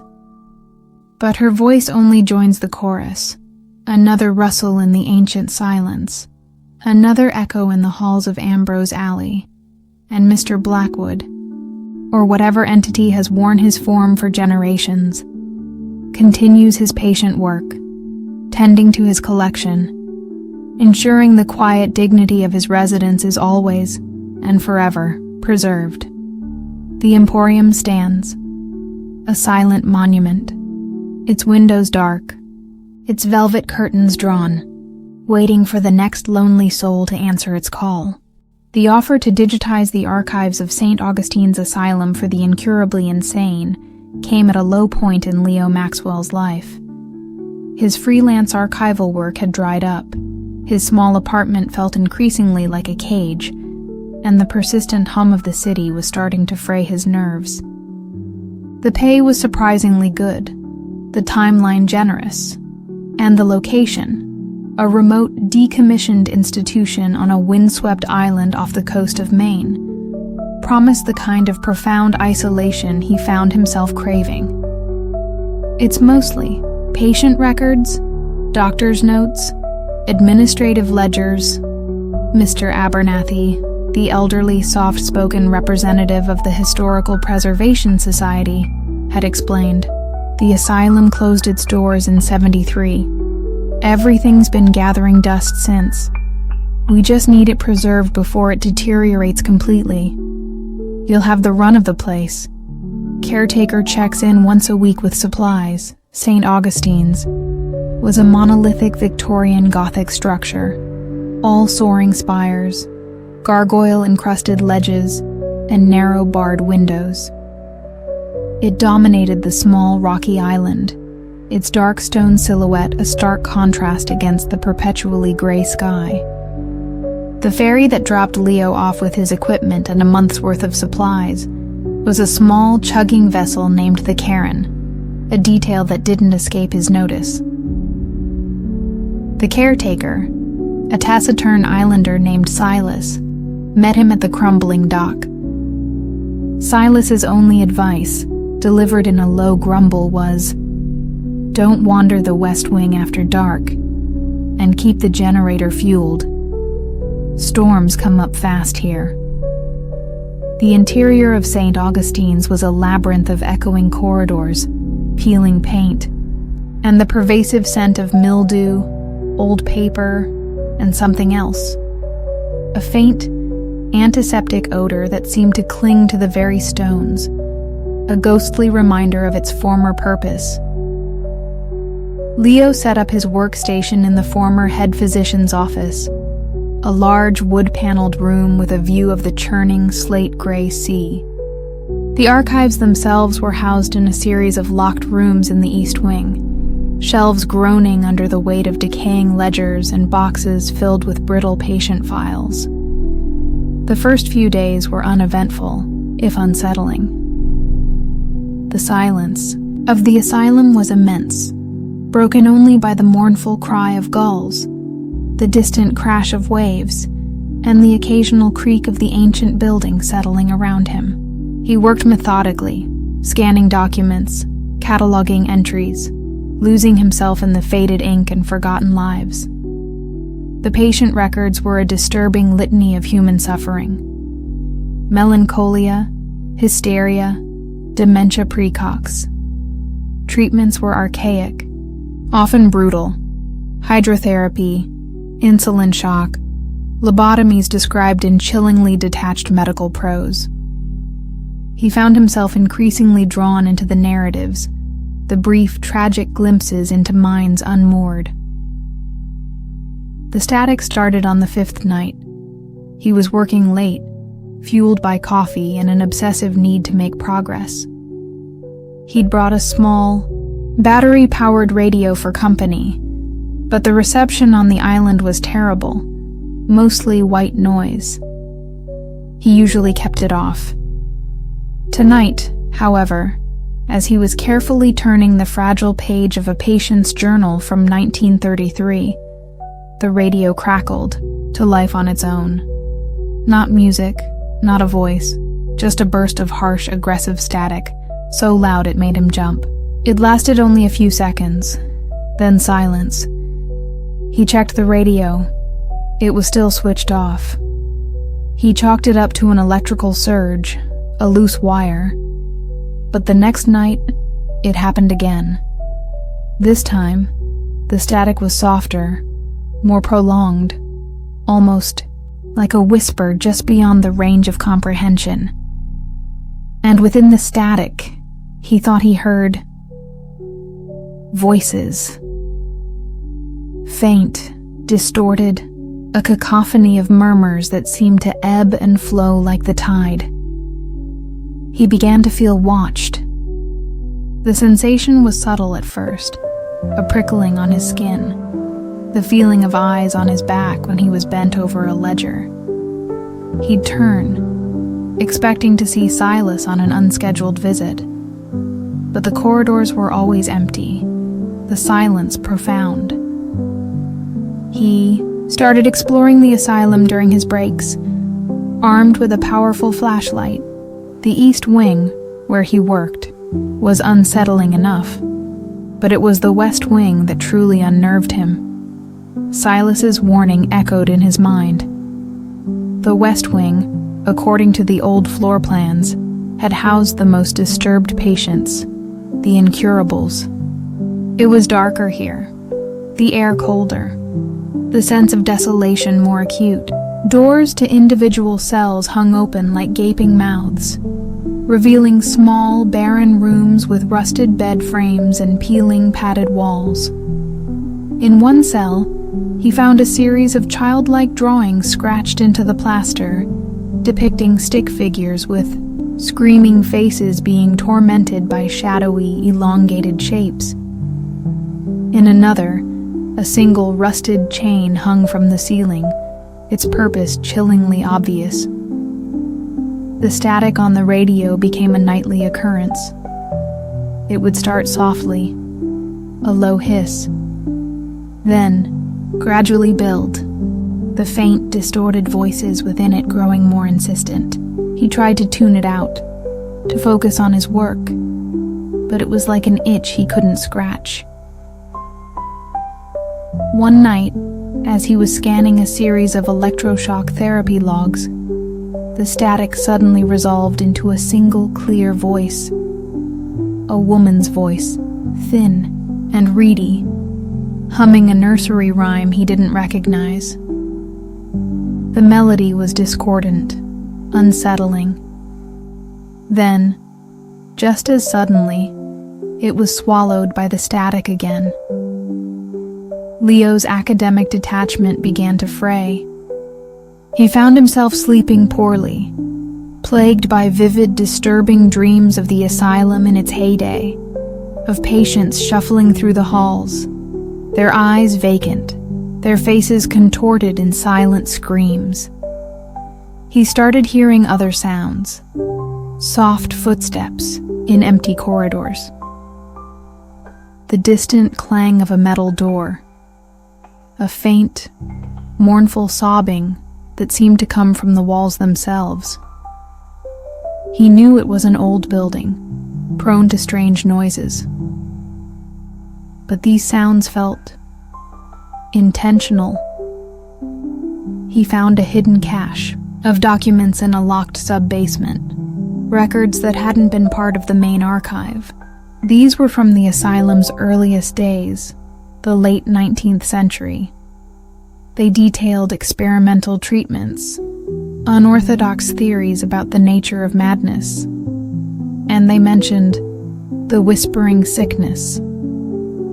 According to these texts, written by the asylum's founder, Dr. Elijah Blackwood, another Blackwood, the name seemed to haunt old, forgotten places. The whispering sickness was a peculiar affliction that had swept through the asylum in 1898. Patients would complain of hearing voices in white, noise, in the wind, in the rain. They would become obsessed with static, with patterns in random sound. Their own speech would eventually devolve into whispers, then into unintelligible murmurs, before they fell into a catatonic state. Dr. Blackwood theorized that these patients were not mad, but were somehow becoming attuned to a frequency beyond the veil, a static between worlds, where the voices of the lost and the broken resided.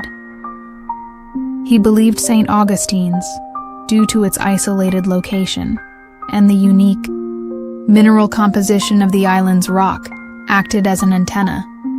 His treatments for the whispering sickness were horrifying. Sensory deprivation, prolonged exposure to high-intensity static generators of his own invention, even crude attempts at surgical intervention on the auditory cortex. The mortality rate was staggering. Leo felt a cold dread settle in his stomach. The static, the voices. Was he succumbing to the whispering sickness? Or was the asylum itself, saturated with decades of madness and suffering, somehow imprinting itself upon him? The radio became his tormentor and his obsession. He started leaving it on, tuning it to pure static, listening for hours, trying to decipher the voices, to understand what they were saying. They spoke of loneliness, of pain, of being trapped. They whispered names he recognized from the patient, files he'd been digitizing. One night, a new voice emerged from the static, clearer than the others. A man's voice, calm and articulate, but with an underlying edge of something cold and analytical. Subject 47 shows increased receptivity.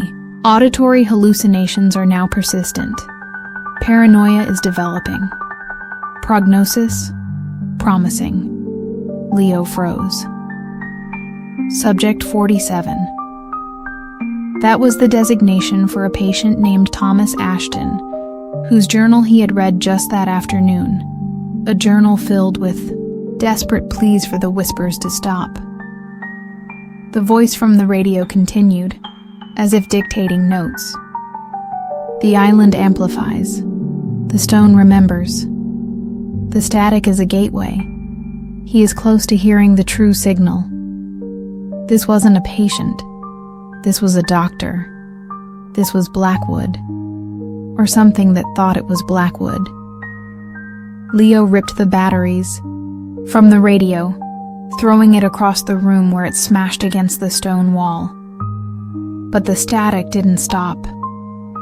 It was louder now, coming not from the broken radio, but from the air around him, from the walls, from inside his own head.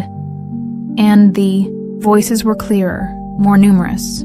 They were calling his name. Leo. Listen to us, Leo. We're so alone, Leo. Join us in the static.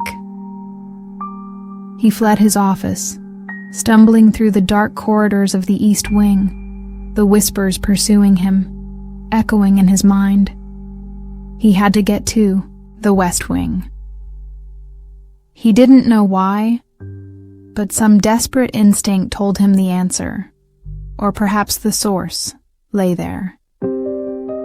The West Wing was colder than ever, the air thick with a palpable sense of despair. The whispers were a roar here, a deafening chorus of sorrow and madness. He shone his flashlight into the cells, his hand shaking so violently the beam danced across the peeling walls. In the cell where he'd seen the scratched drawings, the stick figures seemed to writhe and twist in the flickering light. In the cell with the chain swayed gently, as if recently disturbed. He reached the end of the corridor, a heavy, reinforced door marked Observation Chamber, authorized personnel only. It was a room he hadn't dared to enter before. It was locked, but the key, old and rusted, was still in the lock. Dr. Blackwood's key, perhaps. He turned it. The tumblers clicked, loud in the oppressive silence that had suddenly fallen, the whispers momentarily abating as if in anticipation. He pushed the door open. The room was circular, the walls lined with what looked like tarnished copper plating. In the center stood a single, ominous chair, made of dark wood and stained leather, with heavy straps and a strange helmet-like apparatus suspended above it. Wires snaked from the helmet to a complex console of dials, switches, and vacuum tubes that looked like something from a mad scientist's laboratory. Dr. Blackwood's static generator, and seated in the chair, slumped and still, was a figure. Leo approached cautiously, his flashlight beam trembling. It was a man, dressed in the tattered gray uniform of a St. Augustine's patient. His skin was like parchment, stretched taut over sharp cheekbones. His eyes were open, wide and staring, but milky and lifeless. His lips were parted as if in a silent scream. It was Thomas Ashton, Subject 47. Looking as if he had died only hours ago, not 70 years.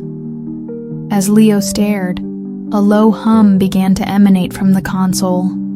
The vacuum tubes flickered with an eerie blue light. The static returned, not in his head this time, but from the machine itself. A clean, pure, terrifyingly loud white noise. And in that static, Dr. Blackwood's voice spoke, no longer faint, but resonant, powerful, filling the chamber. Excellent. The new subject demonstrates remarkable sensitivity. The conduit is open. Leo backed away, his eyes fixed on the figure in the chair. Thomas Ashton's head twitched. His milky eyes slowly turned, focusing on Leo. His lips moved, and a dry, rustling whisper emerged, a sound like dead leaves skittering across stone. He hears us. Then, all the voices from the static, the countless lost souls of St. Augustine's, spoke as one through Ashton's lips. A deafening chorus that slammed into Leo with physical force. Join us, Leo. Become the static. Become the whisper. The helmet above the chair lowered slowly, its interior glinting with fine copper wires. The straps on the chair twitched, writhed, as if eager to embrace a new occupant. Leo turned and fled. He ran through the west wing, through the connecting corridors, the chorus of whispers pursuing him, the analytical voice of Dr. Blackwood narrating his escape, his fear, his desperation. Subject exhibits extreme panic response, adrenaline levels spiking. Resistance is futile. The island requires a new anchor. The static must be fed. He reached the main entrance, the heavy oak doors that led to the outside world. He fumbled with the bolts, his fingers clumsy with terror. The doors groaned open, revealing the windswept, moonlit landscape of the island. He stumbled out onto the crumbling stone steps, gulping in the cold, salt-tinged air. He had to get to the dock, to the small emergency radio Silas had shown him, his only hope of contacting the mainland. As he ran, he glanced back at the asylum.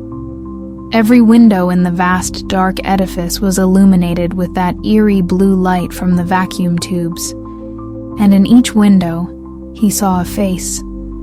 Pale, staring faces. The faces of the lost, the incurable, the forgotten. All watching him. All whispering his name. He reached the dock, his lungs burning, his legs aching. The emergency radio was in a locked box.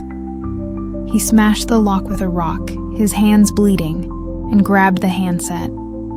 He screamed into it, begging for help, his voice cracking. The only response was a burst of static, louder and more intense than anything he had heard before. And within, that static, Blackwood's voice, laced with a cold, clinical amusement. No escape, Leo. You are part of the archive now. Your story will be preserved. Your echoes will join the others. The island is listening. The static is forever. The radio went dead in his hand. Defeated, Leo sank to his knees on the rotting planks of the dock. The asylum loomed behind him, a silent, waiting predator. The whispers enveloped him, no longer just in his head, but in the sigh of the wind, the crash of the waves, the cry of the gulls. They were everywhere. They were everything. He closed his eyes. He was so tired, so very tired. Perhaps it wouldn't be so bad. To finally be quiet. To finally stop fighting. To just listen. When Silas the caretaker arrived the following week with supplies, he found St. Augustine's asylum silent and dark, as it always was. He found Leo Maxwell's workstation in the head physician's office, neat and orderly, the latest batch of scanned documents saved and cataloged. He found Leo himself in the West Wing, in the observation chamber, seated in the strange, archaic chair. His eyes were open, wide and staring, but milky and lifeless. His lips were parted, as if in mid-whisper. Silas sighed, a sound of weary resignation. He'd seen this before. Not often, but enough. The island was hungry. The asylum remembered. He made a note in his own logbook. Archivist deceased. Natural causes presumed. Historical society to be notified. He didn't touch the body. He didn't go near the strange machine. He simply closed and locked the door to the observation chamber, leaving Leo to his eternal vigil. As Silas walked back through the echoing corridors, he thought he heard a new voice in the faint, ever-present static that clung to the asylum's stones. A voice that sounded remarkably like Leo Maxwell's, whispering fragments of patient histories, cataloging the sorrows of the lost, his voice now part of the permanent whispering archive of St. Augustine's. The static, after all, always needed a new librarian.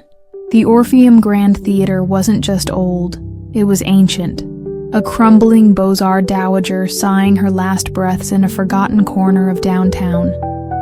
When Marcus Thorne inherited it from a great-uncle he'd never met, he envisioned a quick flip. Sell the land, maybe the fixtures if they were worth anything, and walk away. He was a pragmatic software developer, not a nostalgist for vaudeville ghosts, but the Orpheum, with its faded velvet seats, its tarnished brass railings, and the ghostly outline of where a Wurlitzer organ once stood, had a way of seeping under your skin. The air inside was thick with the scent of dust, decaying silk, old stage makeup, and something else. Something indefinably expectant. As if the curtains might rise at any moment on a show that had been perpetually delayed for half a century. The inheritance came with a single, peculiar stipulation.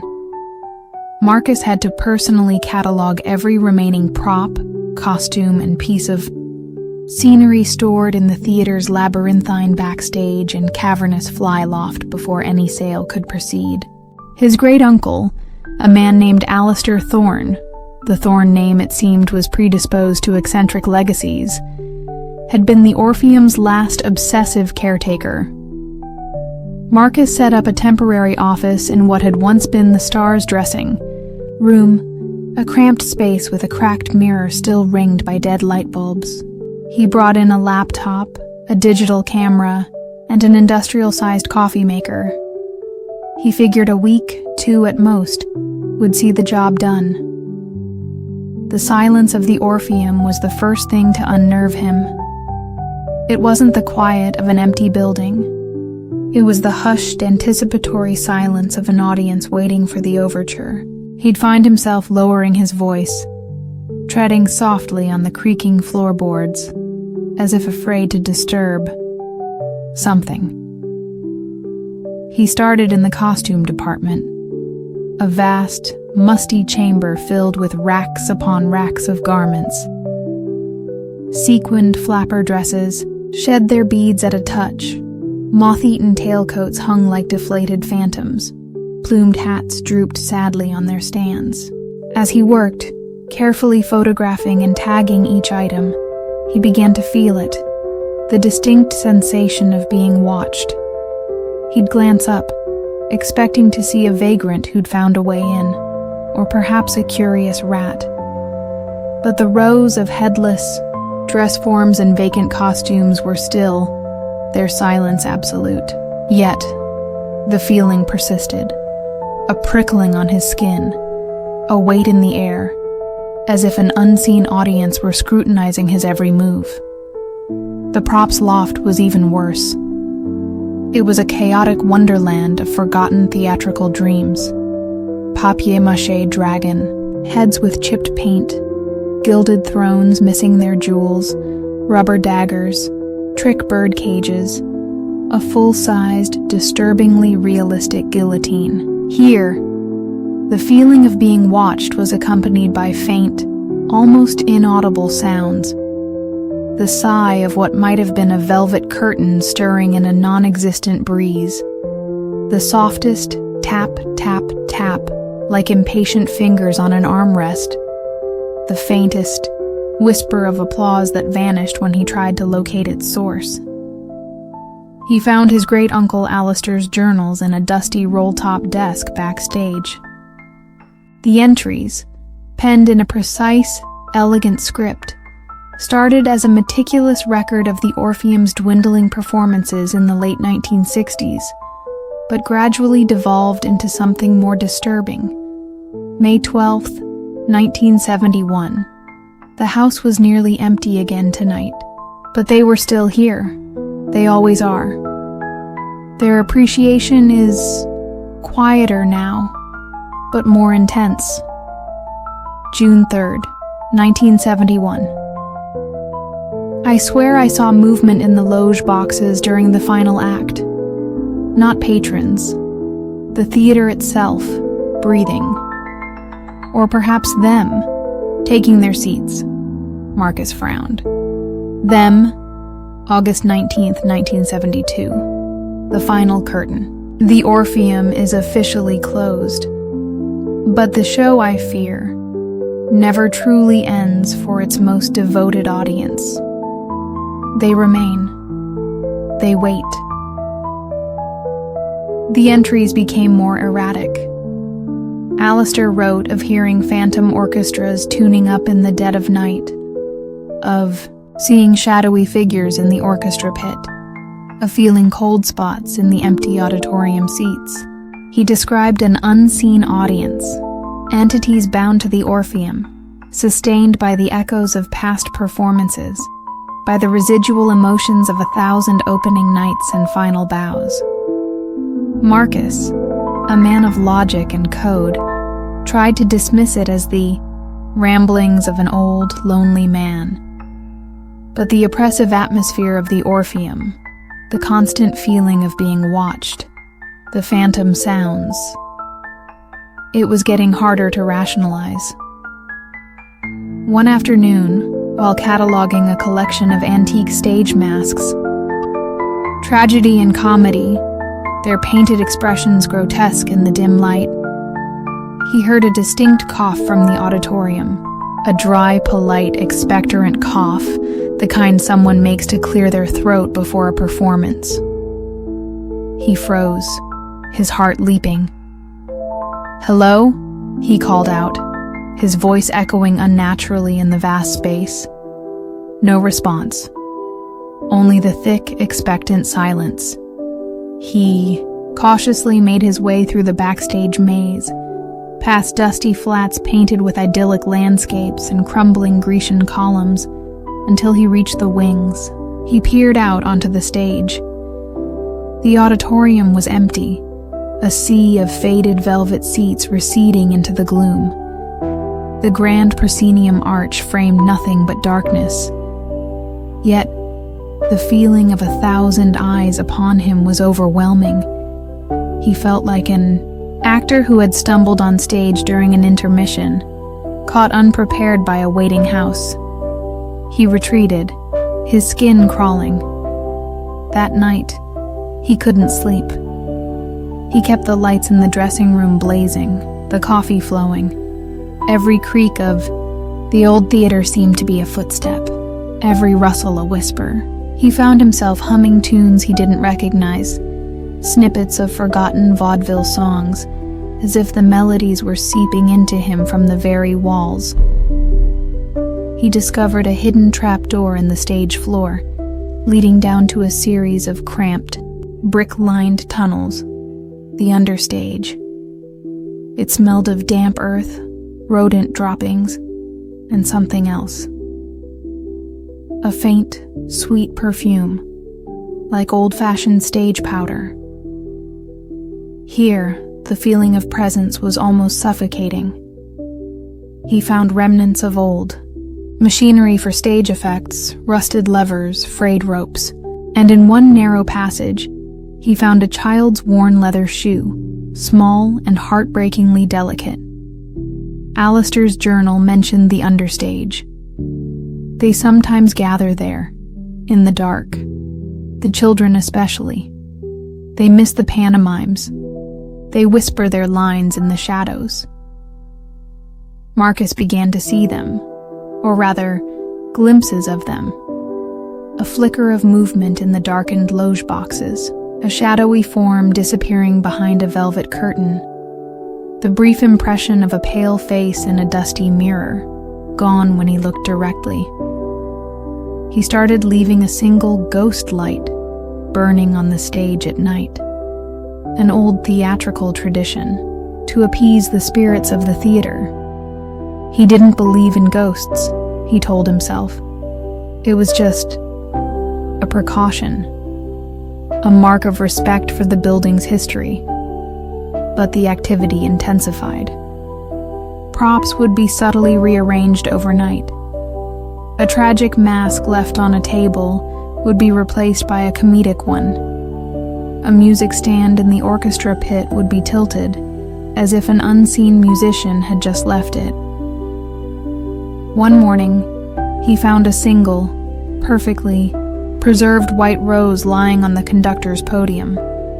The unseen audience, it seemed, was trying to communicate.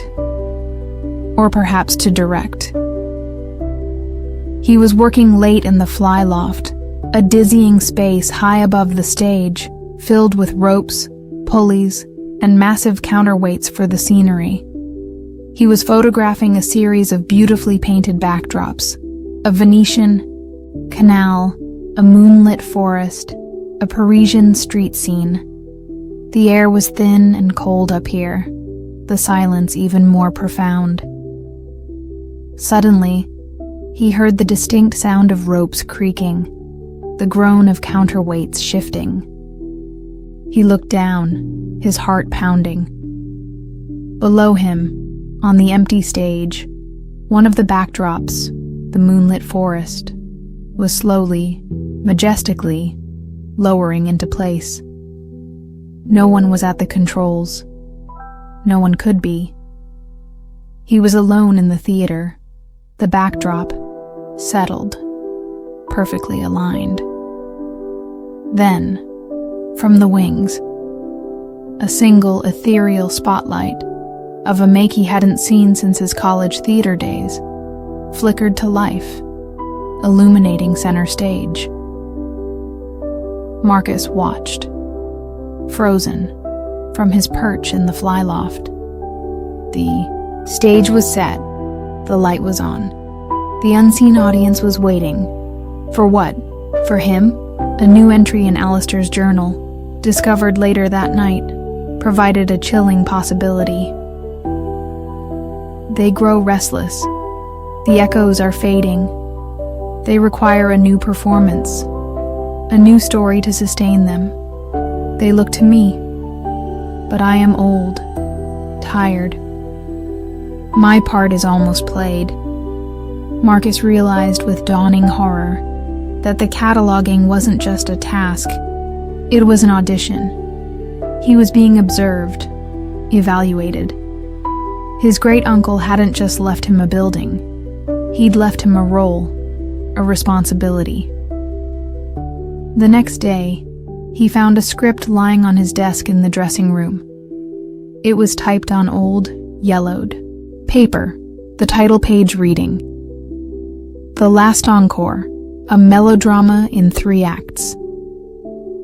There was no author listed. The play was an overwrought Victorian piece, full of star-crossed lovers, villainous landlords, and tragic misunderstandings. It was frankly terrible. But as he read it, he could almost hear the lines being spoken, feel the theatricality of it.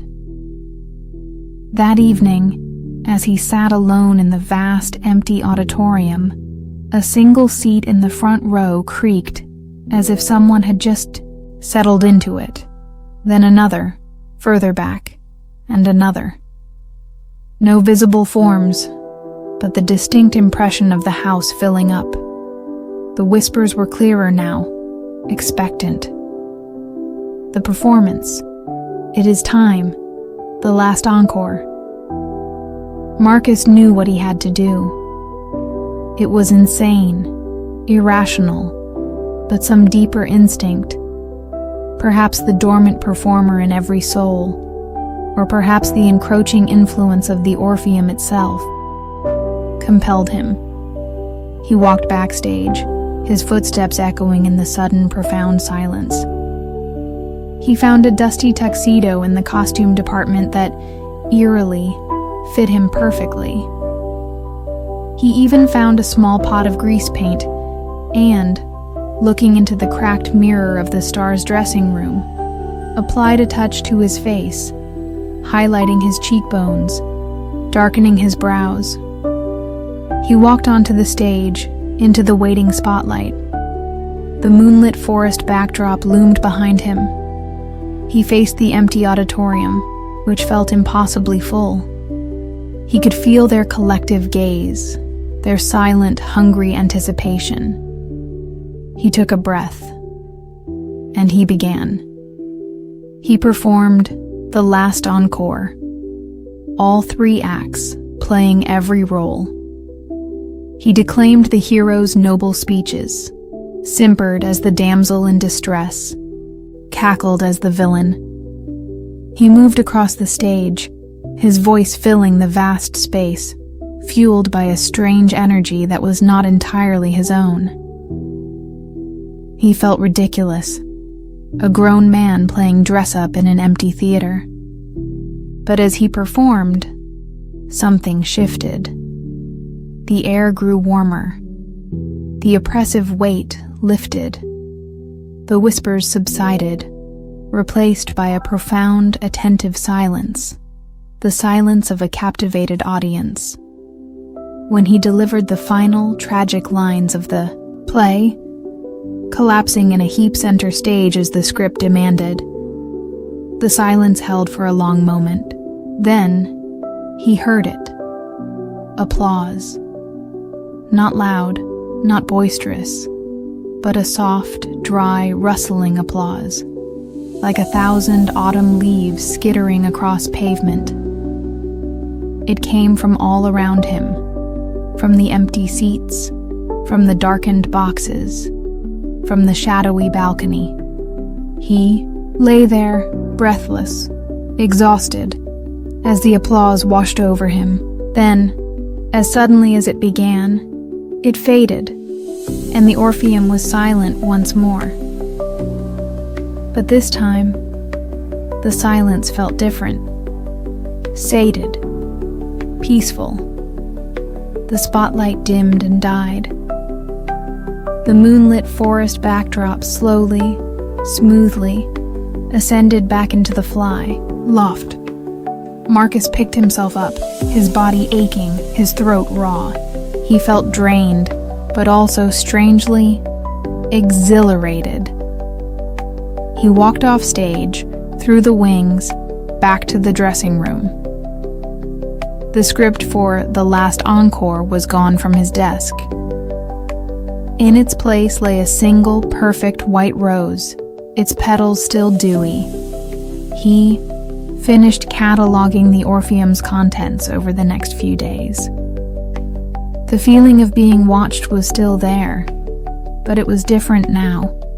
Less scrutinizing, more appreciative. The phantom sounds were softer, the whispers almost gentle. When he finally contacted the realtor, he found he couldn't bring himself to sell the Orpheum. He couldn't explain why, not in any way that would make sense to his pragmatic colleagues back in Philadelphia. He still owns the Orpheum Grand. He visits once a month, sometimes more. He airs out the costumes, dusts the props, walks the empty stage. He keeps the ghost light burning. And sometimes, on nights when the city is quiet and the moon is high, he finds a new script on his desk. A forgotten melodrama, a farcical comedy, a tragic opera. And he knows it's time. He dons a costume, steps into the spotlight, and performs for the unseen audience, for the silent, ever-waiting patrons of the Orpheum Grand. He is their star, their entire cast, their sole remaining link to the world of the living. He knows one day he will take his final bow, and perhaps, like his great-uncle Alistair, like Miss Abigail Weatherby, like countless others before him, he will find his own permanent place among the devoted patrons, his echo joining the rustling applause, forever a part of the show that never truly ends. The Orpheum is patient. It always gets its encore, and it always finds its leading man. The job posting was buried deep within an obscure online forum dedicated to antique radio equipment and forgotten broadcast histories. It sought a signal cartographer for a short-term, high-remuneration project at a private research facility in the remote Nevada desert. The requirements were unusual: proficiency in early 20th century radio technology, an understanding of atmospheric interference patterns, and a signed non-disclosure agreement that was almost comically stringent. Dr. Eris Thorne, the Thorne name, it seemed, had a peculiar magnetism for the esoteric and the unsettling. A disgraced astrophysicist, whose once promising career had been derailed by his increasingly unorthodox theories about cosmic static and residual celestial echoes, found himself uniquely qualified and desperately in need of the money. His academic grants had dried up, and his reputation was in tatters after a disastrous presentation at a major conference where he'd suggested that certain deep space radio signals weren't random noise, but fragmented, ancient broadcasts from civilizations long dead. The facility, known only as Station Astra, was a low, windowless concrete bunker, half buried in the sand and scrub of an unnamed valley, miles from any discernible road. A sleek black helicopter, unmarked, had deposited him there with a week's worth of MREs and a curt instruction from the pilot. Mr. Evelyn will be in touch. The interior of Station Astra was a jarring contrast to its brutalist exterior. It was a labyrinth of gleaming white corridors, humming server racks, and state-of-the-art laboratories, all eerily silent and seemingly deserted. His assigned workspace was a circular chamber dominated by an enormous antique radio console, a beautiful monstrosity of polished mahogany, brass dials, and glowing vacuum tubes. Around it, arrayed like supplicants, were dozens of archaic receivers, antennae of various strange designs, and oscilloscopes with flickering green screens. A single typed note lay on the console. Dr. Thorne, welcome. Your task is to isolate and map the lost signals within the 30-50 kHz spectrum. Focus on anomalies, recurrences, and patterns that defy conventional explanation. Log everything. Mr. Evelyn will review your findings. Lost signals. The term resonated with Eris's own fringe theories. He felt a familiar thrill, a dangerous excitement that he hadn't allowed himself to feel in years. He spent the first day familiarizing himself with the equipment. Much of it was museum quality, meticulously maintained. Some pieces, however, were clearly custom-built, their functions obscure, their wiring diagrams unlike anything he'd ever encountered. The air in the chamber was cool and dry, with a faint, persistent smell of ozone and hot vacuum tubes. As night fell over the desert, bringing with it a silence so profound it felt like a physical pressure, Eris began his work. He powered up the main console, the vacuum tubes glowing to life like malevolent eyes in the dim light. He donned a pair of heavy, vintage headphones and began to slowly sweep the specified frequencies. At first, there was only the expected cacophony of the lower spectrum, the crackle of atmospheric interference, the distant rumble of thunderstorms hundreds of miles away, the faint, rhythmic pulses of navigational beacons.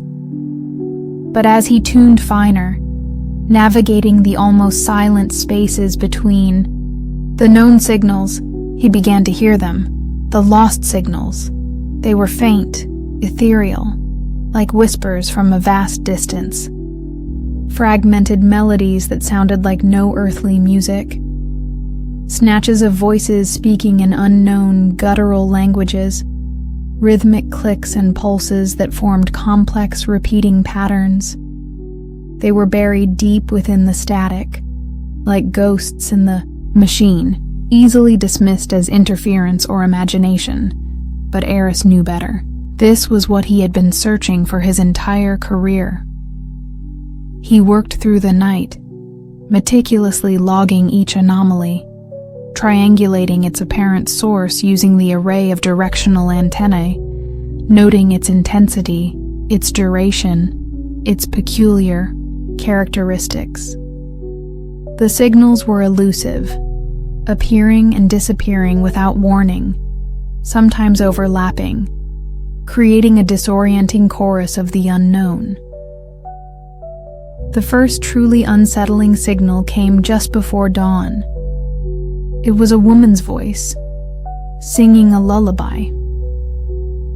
The melody was simple, haunting, but the language was unidentifiable. And beneath the voice, there was a faint, rhythmic scraping sound, like fingernails dragging across stone. The signal faded as quickly as it had appeared, leaving Eris with a profound sense of unease, the melody echoing in his mind. He found a small adjoining room with a cot and a basic kitchenette. Sleep, when it finally came, was shallow and disturbed, filled with dreams of endless static and disembodied voices calling his name from across impossible distances. Over the next few days, Eris delved deeper into the world of the lost signals. He discovered that they were not random. They had patterns, cycles. Certain signals appeared only at specific times of day or night, others only during particular astronomical alignments. He began to map them, not just by frequency and direction, but by feel. Some signals felt cold and ancient, others agitated and distressed. Some carried an overwhelming sense of sorrow. He found notes scrawled on faded schematics tucked away in the console's drawers, apparently left by previous signal cartographers. The handwriting varied, but the message was consistent. A growing obsession with the signals, a descent into paranoia, a fear of what they were truly hearing. One note, dated 1958, simply read, "They know I'm listening. They're calling to me. The static is a door." Eris started to experience the physical effects of his work. Persistent headaches, a constant ringing in his ears, even when the headphones were off. A growing sense of detachment from reality, as if the world of the lost signals was becoming more real than his own. And then there was Mr. Evelyn. He never appeared in person. His communications came via a vintage teletype machine in the corner of the chamber, which would clatter to life unexpectedly, printing out curt messages. Progress report required, Dr. Thorne. Have you isolated the aria signal yet, Babakubi? Patterns are converging. Are you observing the resonance? Eris would type back his findings, his technical reports increasingly tinged with his own growing unease. He asked about the aria signal, but Evelyn offered no explanation, only a cryptic, "You will recognize it when you hear it. It is persuasive." The isolation of Station Astra began to wear on him. The windowless chamber felt like a tomb. The only connection to the outside world, the crackling, whispering voices in his headphones. He started to see things in the periphery of his vision, fleeting shadows, distortions in the air. The smell of ozone grew stronger, sometimes accompanied by a faint, coppery scent, like old blood. One night, while tracking a particularly strong and agitated signal, a complex chorus of what sounded like thousands of voices chanting in unison, the main console began to vibrate. The vacuum tubes glowed brighter, pulsing in rhythm with the signal. The air in the chamber grew cold, and the lights flickered. Aris felt a wave of intense nausea and dizziness. He ripped off the headphones, his heart pounding. The chanting stopped instantly, the console stilled, but the feeling of a vast, unseen presence lingered in the room, ancient and malevolent. He found a hidden compartment beneath the console, containing a single slim volume bound in what looked like human skin. Its title, embossed in faded gold lettering, was Harmonic Resonances of the Void. There was no author. The text was a terrifying blend of astrophysics, occultism, and pure madness, describing the universe not as empty space, but as a tapestry of interwoven signals, echoes of dead stars, dying civilizations, and entities that existed between the frequencies. It spoke of listening posts, like Station Astra, designed not just to receive, but to amplify, to attract. It described the aria, the Halm. Aria is the siren song of the abyss, the primeval broadcast, the echo of the first silence and the last scream. To hear it is to be undone, to be harmonized with the void, to become another lost signal in the great static. Eris slammed the book shut, his hands shaking. This wasn't research. This was a trap. Mr. Evelyn, Station Astra, the lost signals. They weren't just studying these phenomena. They were trying to summon something, or be summoned by it. The teletype clattered to life. "You are close, Dr. Thorne. The aria is nearing apogee. Prepare for reception." Eris knew he had to get out. He tried the door to the corridor, but it was locked, sealed by an electronic mechanism he couldn't override. He was a prisoner in his own laboratory. He spent hours trying to find another way out, frantically searching for access panels, emergency exits, anything. The facility was a seamless, hermetically sealed bunker. As the designated time for the aria's apogee approached, according to Evelyn's teletyped countdown, the atmosphere in the chamber grew unbearably tense. The equipment hummed with a new, hungry energy. The static in the air was palpable, a crackling, invisible fog. Eris sat before the console, defeated, headphones lying beside him. He wouldn't listen. He wouldn't be the conduit. But he didn't need the headphones. The aria began, not as a sound, but as a vibration in his bones, a pressure in his skull. It bypassed his ears, resonating directly with his consciousness. It was a sound that was not a sound, a melody composed of pure, agonizing beauty and infinite despair. It spoke of vast, cold emptiness, of dying stars and cosmic loneliness, of ancient, monstrous intelligences stirring in the dark between galaxies. It was the most terrible and most beautiful thing he had ever experienced. He felt his mind begin to unravel, his sense of self dissolving, merging with the vast, cold song of the void. He saw images, not with his eyes, but imprinted directly onto his brain. Impossible geometries, swirling nebulae of black light, entities whose forms defied comprehension. The vacuum tubes on the console glowed with an almost blinding intensity. Then, one by one, they began to shatter, imploding with sharp cracks, showering the console with glass. The lights in the chamber flickered and died, plunging him into absolute darkness. But the aria continued, louder now, more insistent, filling his entire being. He felt a change within himself, a shift in his perception. He could see the signals now, not just hear them. They were threads of light and shadow, weaving a complex, infinite tapestry around him. He saw the lost signals he had been mapping, the mournful lullaby, the guttural chanting, the rhythmic clicks, all of them tiny, insignificant strands compared to the overwhelming brilliance of the aria. And he saw something else. A figure, standing in the darkness beside the console.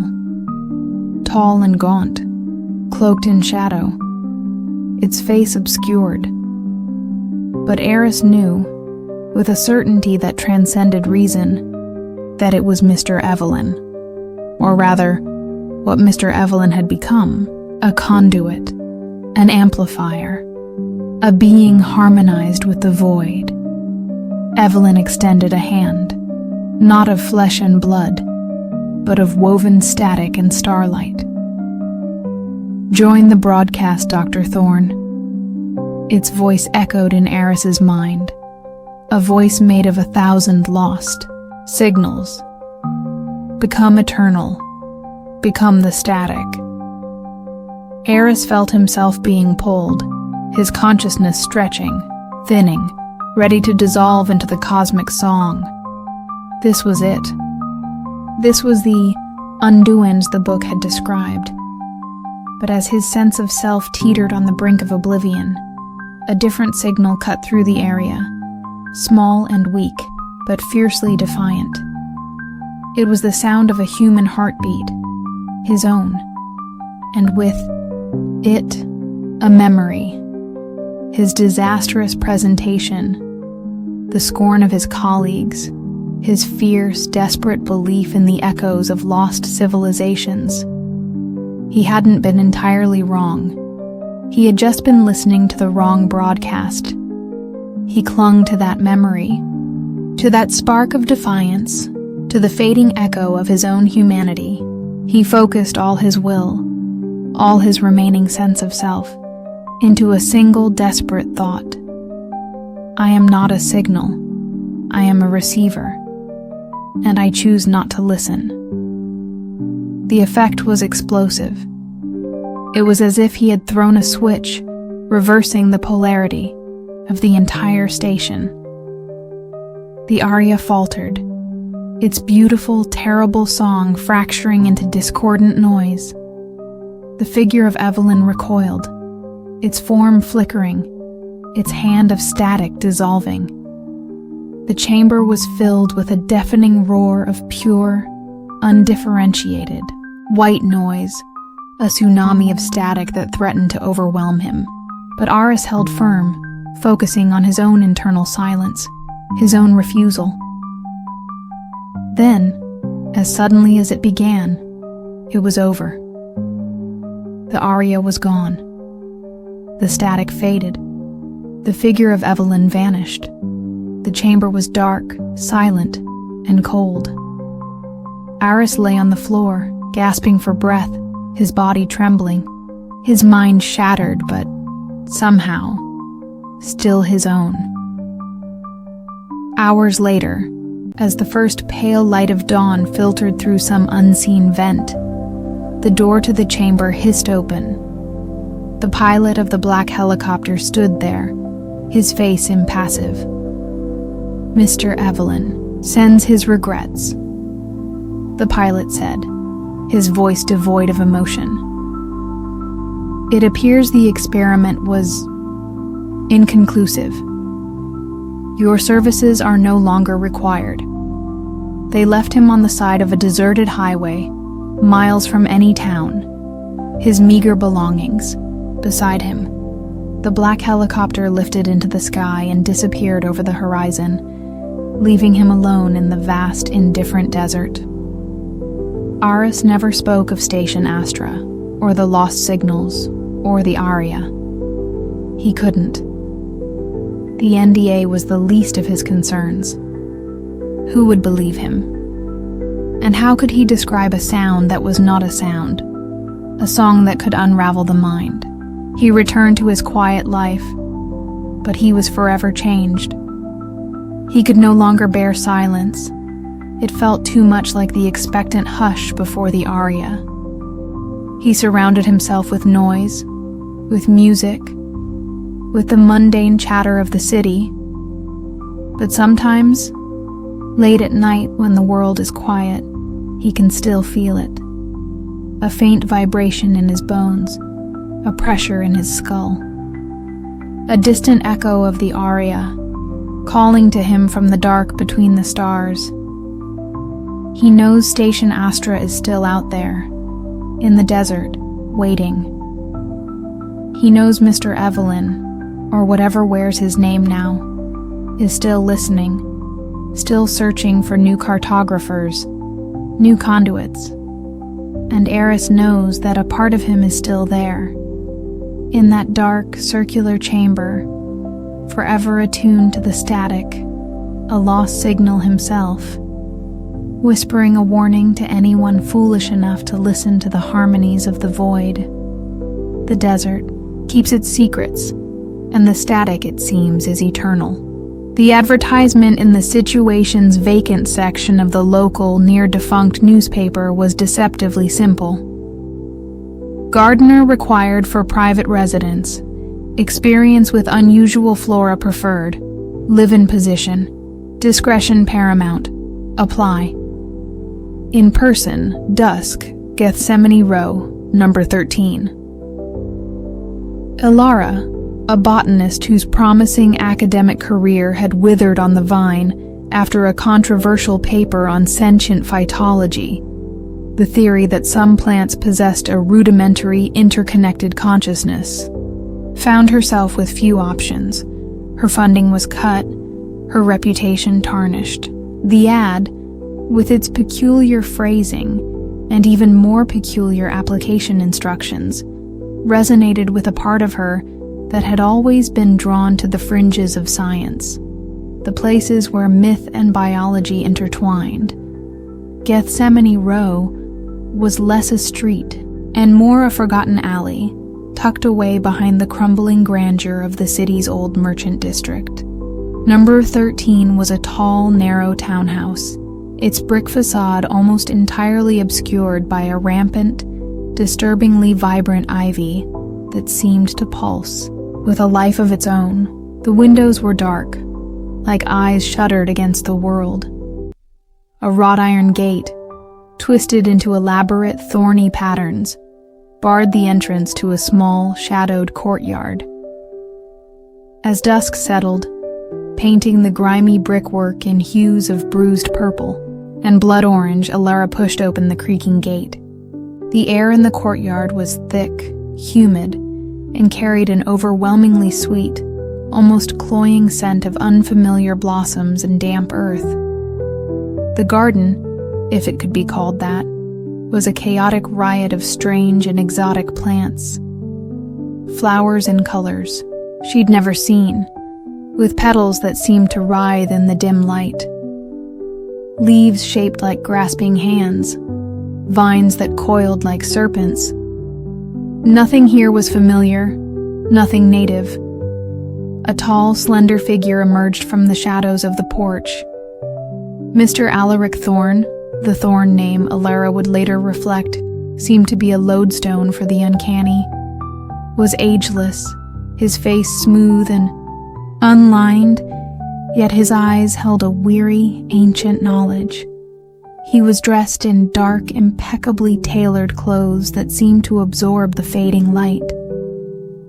"Miss Vance, I presume," he said, his voice a low, melodious whisper that barely disturbed the unnatural stillness of the courtyard. "You are punctual, a commendable trait. The garden has been impatient." He didn't interview her in any conventional sense. He simply led her through the twilight garden, pointing out various specimens, his descriptions a bizarre blend of Latin, botanical names, and what sounded like folkloric epithets. "This is the Noctua dolorosa," he murmured, indicating a flower with petals like black velvet that seemed to drink the light. "It blooms only in sorrow. And here, the serpens radix. Its roots seek out specific nutrients." His long, pale fingers brushed against a thick, pulsating vine that recoiled slightly at his touch. Ilara, despite her initial unease, found herself captivated. These plants were unlike anything she had ever encountered. They defied conventional taxonomy, hinted at evolutionary paths previously unknown. Her scientific curiosity warred with a primal instinct that screamed at her to turn and flee. Mr. Thorne offered her the position, his dark eyes fixed on hers, as if peering into her very soul. The salary was exorbitant, the accommodation a small, self-contained apartment at the rear of the townhouse, overlooking the garden. Her duties, he explained, were to tend the plants, to understand their unique needs, to ensure their continued vitality. They require a delicate touch, he said, a faint smile playing on his lips. They respond to empathy, and they have their own ways of communicating their desires. Ilara accepted. She told herself it was for the unparalleled research opportunity, but deep down, she knew it was something more. A pull, an allure, a sense that this strange, shadowed garden held secrets she was destined to uncover. Her first few weeks were a period of intense learning and growing unease. The plants of Gethsemane Row were not passive.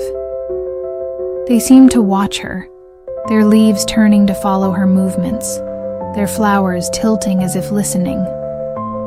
The air in the garden was always thick with their strange, sweet perfume, a scent that both invigorated and subtly drained her. She learned their rhythms. The Noctua dolorosa unfurled its dark petals only after sunset, releasing a pollen that induced vivid, melancholic dreams. The Lacrima arbor, a weeping tree with bark like scarred skin, oozed a glistening sap that, when touched, brought forth a wave of profound, inexplicable sadness. The Cordyceps, or dream vine, would sometimes extend a tendril to brush against her as she passed, and her sleep that night would be filled with fragmented, unsettling visions. Mr. Thorne was a reclusive employer, rarely seen.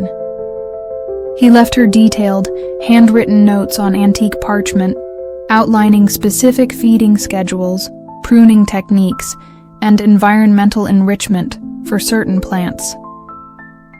Some instructions were bizarre. The Umbriflora maxima requires whispered secrets for optimal growth. The Sanguis oculus thrives on proximity to fresh emotional distress.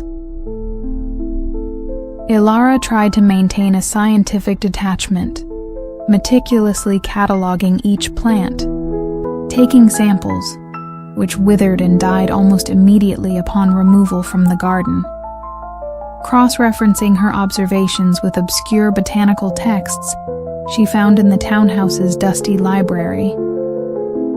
But the garden was seeping into her, changing her. She found herself developing an almost telepathic connection with the plants. She could sense their needs before Thorne's notes arrived. When the Silentium bellis was thirsty, when the murmurfolia craved shade. She started talking to them, whispering to the Umbriflora, humming old lullabies to the somnus petals, the fright. Garden responded. It thrived under her care, its colors growing more vibrant, its perfumes more potent. But its influence on her deepened.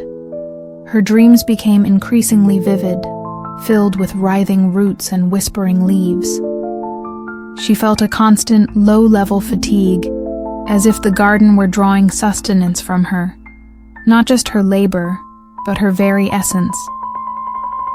One night, she was woken by a sound from the garden, a soft, rhythmic chanting, almost like a Gregorian plainchant, but composed of rustling leaves, creaking stems, and the sigh of unfurling petals. She crept to her window. In the moonlit courtyard, the plants were moving, not just swaying in a non-existent breeze, but deliberately, purposefully, inclining towards a central point, a patch of bare earth she hadn't noticed before, hidden beneath the sprawling leaves of a particularly large, carnivorous-looking pitcher plant. As she watched, the earth at that spot seemed to shift, to pulse, as if something were stirring beneath. The chanting grew louder, more insistent, and Ilara felt a wave of profound dread wash over her. This wasn't just unusual botany. This was something ancient, something unnatural. She found an old, leather-bound diary in a locked drawer of her desk. It wasn't Mr. Thorne's. The handwriting was feminine, delicate, dated nearly a century prior. It belonged to a previous gardener, a woman named Isabel. Isabel's entries began with the same scientific curiosity Alara had felt, the same fascination with the garden's unique flora. But as the entries progressed, a note of fear, of obsession, crept in. April 12, 1927. The master says the garden needs more than water and light. It needs devotion. He says it is a reflection of the soul, and a hungry soul requires rich feeding. June 3rd, 1927. I hear them whispering at night. Not the plants, but something within the plants. They call my name. They promise solace from my grief. My little Thomas. He would have loved these strange flowers. Alara's blood ran cold. Isabel had lost a child. The garden had sensed her sorrow. July 19th, 1927. The garden is blooming as never before. The master is pleased. He says I am a natural. I feel so tired. But the plants, they give me such beautiful dreams. Thomas is in them. He is waiting for me, among the roots. The final entry was short, almost illegible. Tonight, the bare earth, the final planting. I will be with my Thomas. We will all be part of the garden. Alara slammed the diary shut, her heart hammering. The bare earth, the final planting. She remembered the patch of soil she'd seen pulsing in the moonlight. She had to know. Armed with a trowel and her flashlight, she crept into the garden. The plants were still now, their strange perfumes hanging heavy in the humid air. They seemed to watch her, their silence more menacing than any sound. She found the bare patch of earth. Hesitantly, she began to dig. The soil was loose, loamy, and disturbingly warm. A few inches down, her trowel struck something hard. She scraped away the earth with her hands. It was a bone, a small, delicate human bone. Then another, and another. A complete child-sized skeleton, nestled among a network of thick, fleshy roots that seemed to cradle it. Alara scrambled back, a choked cry escaping her lips. This wasn't a garden. It was a graveyard. She confronted Mr. Thorne the next morning, Isabel's diary clutched in her trembling hand. He listened impassively, his dark eyes revealing nothing. A commendable discovery, Miss Vance, he said when she had finished, his voice still a soft, melodious whisper. Isabel was a devoted gardener, as was Mr. Hemlock before her, and young Master Giles before him. They all found their peace here among the roots. Peace? Alara choked out. This is monstrous, is it? Thorne tilted his head, a faint, unsettling smile playing on his lips. They were all in such pain, Miss Vance, such sorrow. The garden offered them solace. It offered them a way to continue, to become part of something beautiful, something eternal. It absorbed their grief, and in return, they nourished it. He gestured around the vibrant, pulsating garden.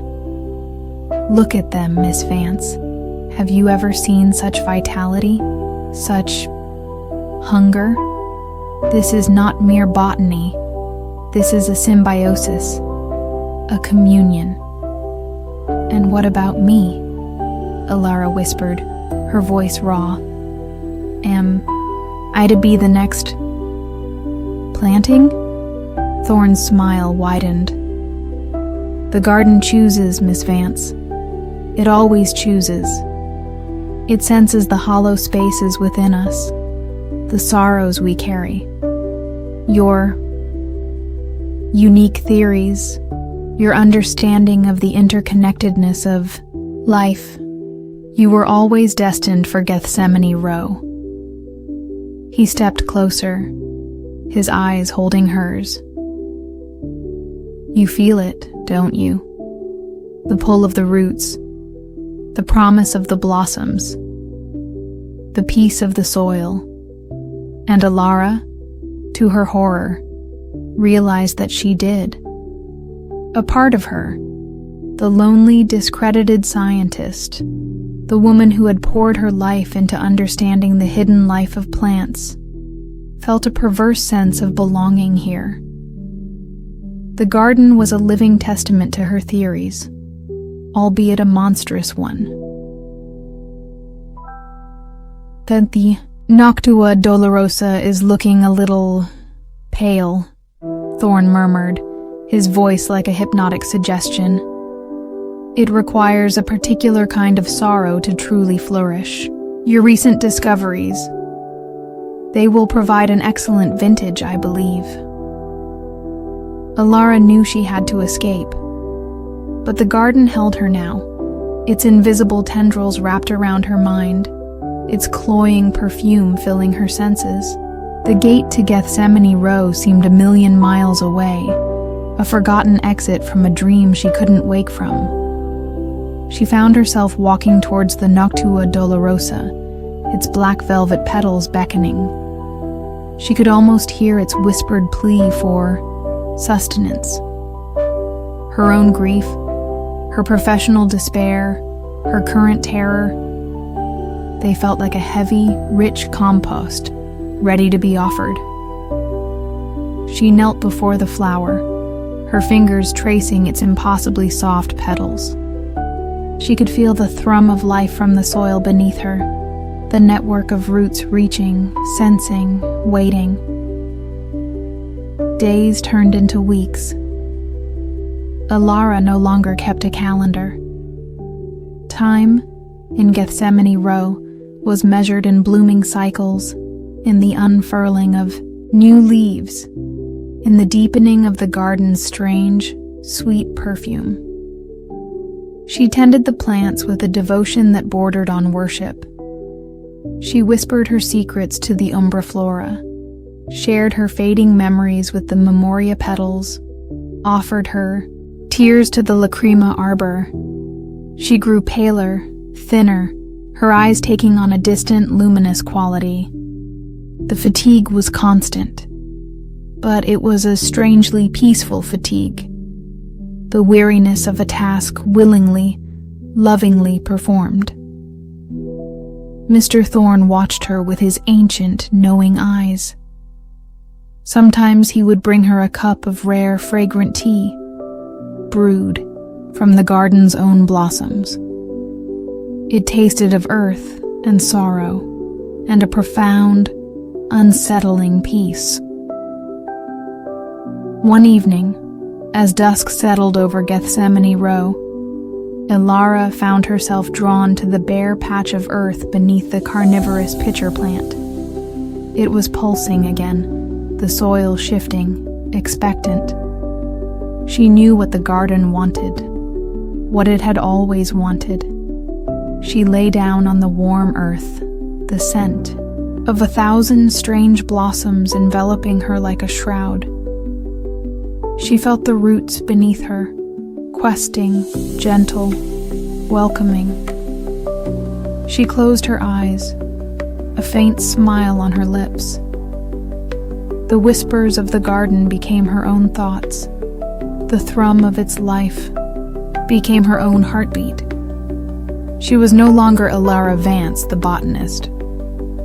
She was part of the garden now, her sorrow and her knowledge absorbed, transformed, becoming another layer in the rich, dark soil of Gethsemane Row.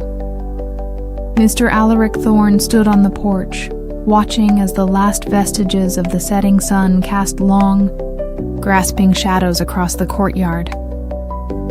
The garden was vibrant, pulsating with a new, potent energy. The Noctua Dolorosa had never looked so beautiful, its black petals unfurled in silent, sorrowful triumph. He sighed, a sound like dry leaves skittering across cobblestones. It was always a regrettable necessity, this replenishing of the soil. But the garden, after all, had its needs. And it always, eventually, found a gardener willing to give their all. He would need to place another advertisement soon. Discretion, as always, would be paramount. An experience with unusual flora, of course, was highly preferred. The inheritance came as a shock to Amelia Hayes, a struggling illustrator living in a cramped Brooklyn studio. A distant, almost mythical great-aunt Isolde, whom she'd never met and only heard whispered about in hushed, uneasy family tones, had passed away, leaving Amelia as the sole beneficiary of Spindlewood Manor, a sprawling, secluded estate in the misty, forgotten hills of upstate New York. The solicitor's letter was brief, mentioning the manor's considerable acreage, its unique historical significance, and a small, but not insignificant trust fund for its upkeep. It also included a curious addendum from Aunt Isolde herself, penned in a shaky, spiderial hand. The house sleeps deeply, do not wake its dreams. Amelia, burdened by debt and creatively stifled, saw Spindlewood as a potential escape, a place to breathe, perhaps even a source of inspiration.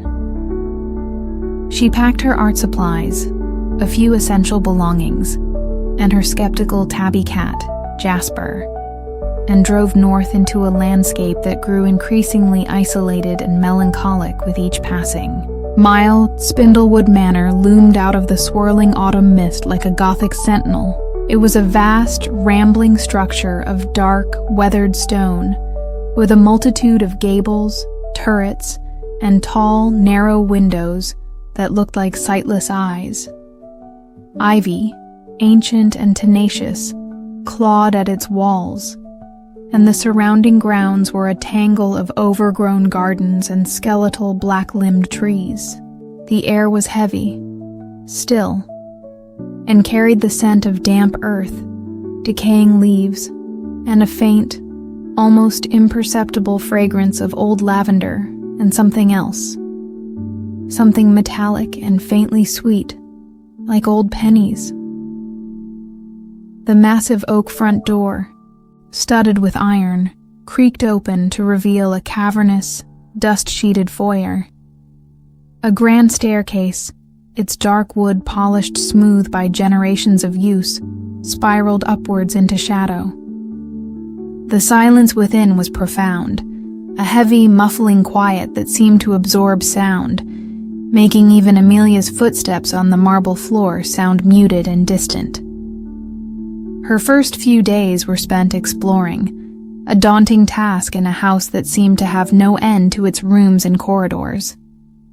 Most were filled with antique furniture draped in white shrouds, their forms ghostly and suggestive in the dim light. Portraits of stern-faced ancestors, their eyes seeming to follow her, lined the hallways. Dust lay thick everywhere, a silent testament to years of neglect. Jasper, usually an adventurous cat, refused to venture beyond the kitchen, a relatively bright and airy room at the back of the house. He would sit at the threshold of the main hall, his fur bristled, his yellow eyes fixed on some unseen point in the shadows, occasionally emitting a low, guttural growl. Amelia chose a small sunlit parlor on the ground floor as her temporary living space and studio. She tried to bring a semblance of order, uncovering a faded but beautiful aubusson carpet, arranging her art supplies on a sturdy mahogany table. But the house resisted her efforts, its inherent gloom seeping back as soon as she turned her back. The dreams began on the third night. They were not her dreams. They were vivid, fragmented, and deeply unsettling. She found herself walking through the halls of Spindlewood, but it was a different Spindlewood.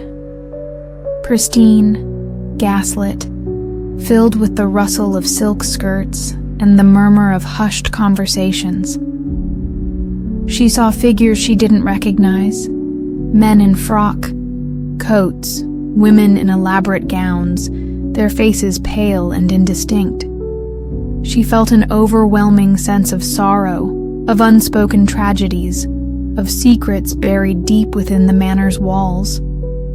She would wake with a gasp, her heart pounding, the scent of lavender and old pennies strong in her nostrils.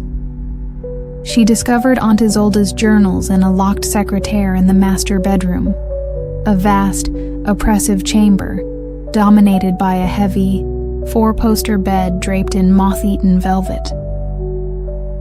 The journals, bound in faded leather, spanned decades, chronicling Isolde's solitary life at Spindlewood. The early entries were lucid, detailing her routines, her observations of the changing seasons, her attempts to maintain the crumbling estate. But as the years passed, the tone shifted, becoming increasingly erratic, filled with strange anxieties and oblique references to the sleepers and the house's breath. June 10th, 1983. The house sighed again last night. A long, slow exhalation. The sleepers are stirring. I must be vigilant. November 2nd, 1995. I heard them walking. Not in the halls, but within the walls, like blood flowing through old veins. Their dreams are strong tonight. Amelia felt a shiver trace down her spine. The sleepers? The house's dreams? It sounded like madness. Yet, her own experiences, the oppressive atmosphere, the vivid, intrusive dreams. March 17th, 2008. They tried to show me again, the hidden places, the forgotten sorrows. I closed my eyes, but their dreams bleed through. Spindlewood remembers everything, forgets nothing. The last entry, dated just weeks before Isolde's death, was a scrawled, almost illegible warning. She is coming, the last of the line. The house will try to claim her dreams too. It hungers for new stories. She must not listen when it walks. Amelia slammed the journal shut, her hand trembling. When it walks. What did that mean? That night, she was woken by a sound she couldn't identify.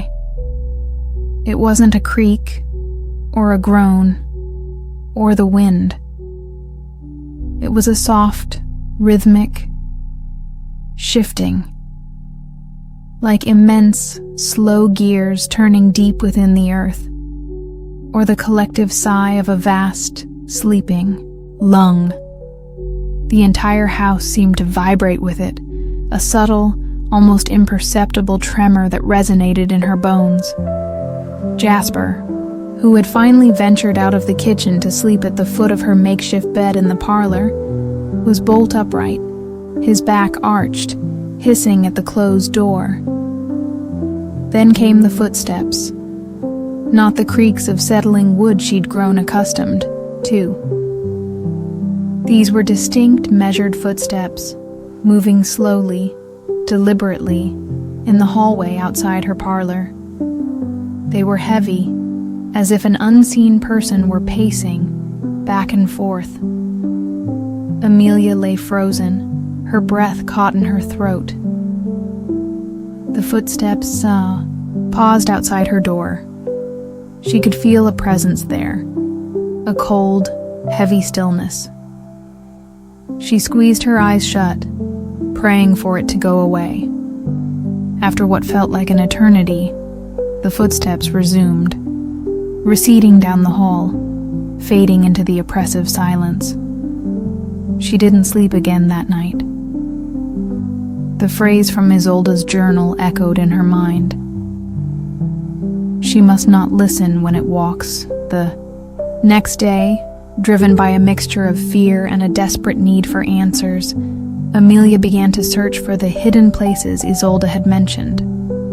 She tapped on walls, listening for hollow sounds, examined ornate carvings for secret catches, ran her fingers along the edges of imposing bookcases. Behind a heavy tapestry in the main library, a room so vast and shadowy it seemed to swallow light, she found it. A narrow, concealed doorway. It opened onto a steep, winding stone staircase that spiraled downwards into darkness. The air that billowed up was frigid, carrying the strong, sweet metallic scent of old pennies and something else, a faint charnel odor, like disturbed earth. Jasper, who had hesitantly followed her into the library, refused to go near the opening, hissing and backing away, his fur on end. Amelia, armed with her most powerful flashlight, descended. The staircase led to a series of subterranean cellars, their vaulted ceilings dripping with moisture, their floors slick with damp. Ancient wine rats stood empty, their wooden slats rotted. But it was in the furthest cellar, a circular chamber directly beneath, the main foyer, that she found the true horror of Spindlewood Manor. The room was filled with them. Niches carved into the stone walls, each containing a figure. Not statues, but bodies.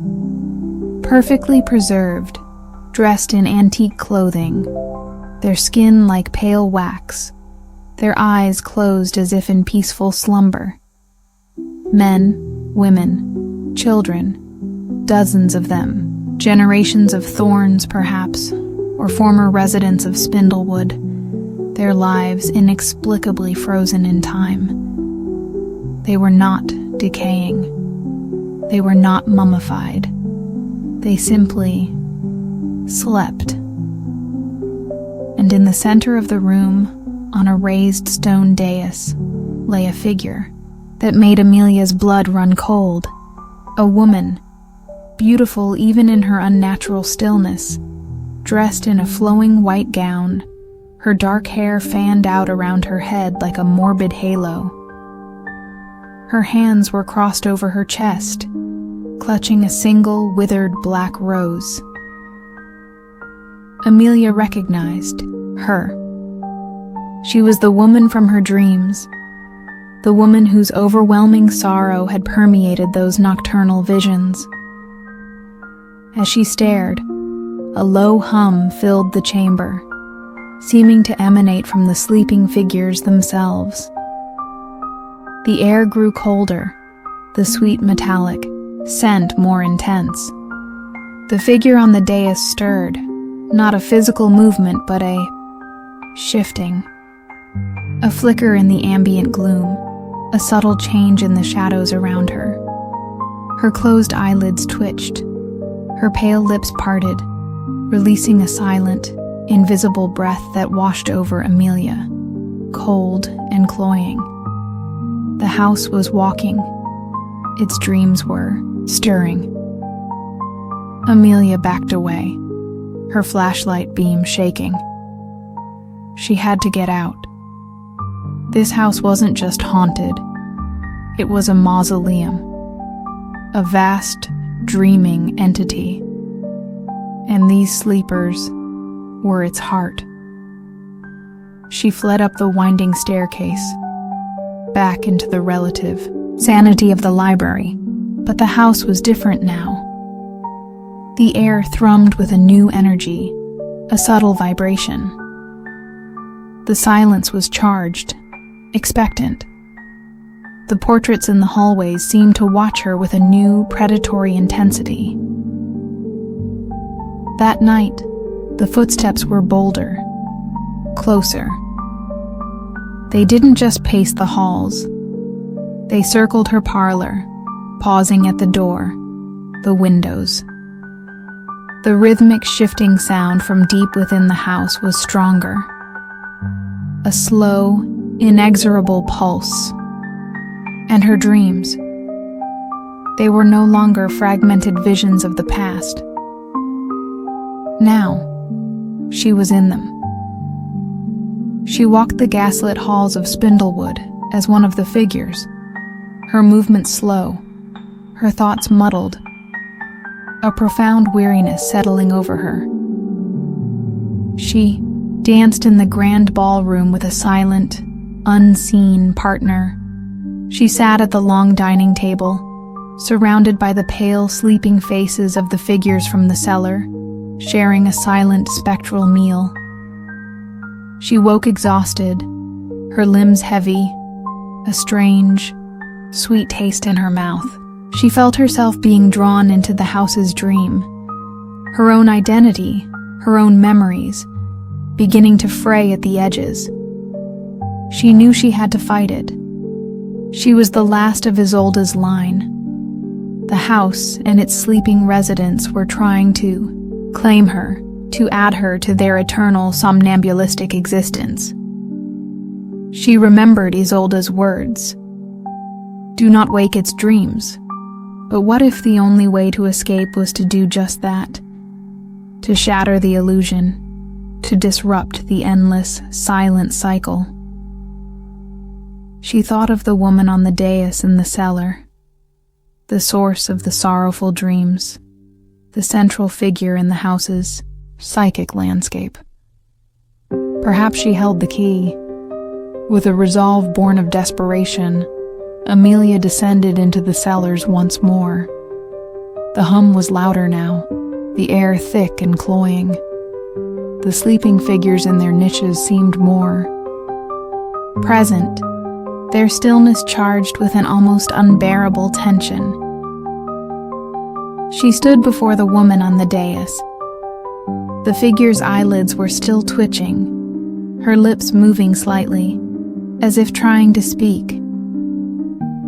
Amelia reached out a trembling hand and touched the woman's cold, waxy cheek. "Wake up," she whispered, her voice barely audible above the hum. "Please, wake up." For a moment, nothing happened. Then, the woman's eyes snapped open. They were not the milky, lifeless eyes of the other sleepers. They were a startling, vibrant blue, filled with an ancient, profound sorrow and a terrifying, lucid awareness. The hum in the chamber intensified, becoming a deafening roar. The other sleeping figures began to stir, their limbs twitching, their heads turning, their own eyes slowly, creakily, opening. Not with awareness, but with a blank, hungry emptiness. The woman on the dais sat up, her movements fluid, graceful. She looked at Amelia, and a single tear, black as ink, traced a path down her pale cheek. Why? Her voice was a whisper, but it echoed in Amelia's mind, filled with a pain that was centuries old. Why did you wake us? The dream was peaceful. This isn't peace, Amelia said, her voice shaking but firm. This is stagnation. This house, it's feeding on you, on your memories, your sorrows. The woman, Ilara, her name whispered into Amelia's mind, shook her head slowly. It preserves us. It keeps the losses at bay. In the dream, they are still with us. my child, my love. The other figures were stirring more now, some attempting to rise from their niches, their movements stiff, unnatural. Their empty eyes fixed on Amelia. "They are hungry," Ilara whispered. "The dream is broken. They need new stories, new sorrows to weave into the quiet." Amelia realized her terrible mistake. She hadn't broken the cycle. She had unleashed it. The sleepers were waking, and they were ravenous for the life, the emotions, the dreams of the living. She backed away, towards the staircase. Ilara watched her, her blue eyes filled with a terrible pity. "You should not have come, child of thorn. This house always claims its own. Now you will dream with us, forever." The figures were advancing, shuffling, groaning, their cold, waxy hands outstretched. Amelia turned and fled, scrambling up the stone steps, the sounds of their pursuit echoing behind her, the rustle of ancient fabric, the creak of stiffened limbs, the collective hungry sigh of the newly awakened. She burst into the library, slamming the hidden door shut, ramming a heavy oak chair against it. She knew it wouldn't hold them for long. The entire house was awake now. The rhythmic shifting was a violent tremor. The footsteps were a thundering cacophony. The whispers were a deafening chorus of hunger and ancient sorrow. Amelia ran through the darkened halls, Jasper appearing from nowhere to weave, terrified, around her ankles. She had one last desperate idea. The source of the house's power, the heart of its dream, was in those cellars. If she could somehow sever that connection. She remembered the generator in the backyard, the one she'd used for the first few days. It was old, temperamental, but powerful. And there were cans of gasoline in the shed. It was a mad plan, born of sheer terror. But it was all she had. She fought her way to the kitchen, the house seeming to resist her, floorboards buckling, doors slamming shut in her path. She grabbed a box of matches, then burst out the back door, Jasper streaking ahead of her into the misty dawn. She found the gasoline, dragged the heavy cans back to the house towards the concealed entrance to the cellars. In the library, the sounds from behind the barricaded door were growing louder, the wood splintering. She worked with frantic, desperate energy, pouring gasoline down the stone staircase, splashing it against the library walls, her mind numb with terror. Just as the first pale, waxy hand punched through the splintered wood of the cellar door, Amelia struck a match. She threw it onto the gasoline-soaked floor and ran. The explosion rocked Spindlewood Manor to its foundations. Flames roared up the staircase, consuming the ancient wood, the dusty tapestries, the sorrow-steeped stones. Amelia didn't look back. She scooped up Jasper, who was cowering by the garden gate, and fled into the misty woods. The sound of the inferno, and the chorus of 1,000 shrieking, thwarted dreams pursuing her. She ran until she collapsed miles away, on the edge of a deserted country road, the smell of smoke and old pennies clinging to her clothes.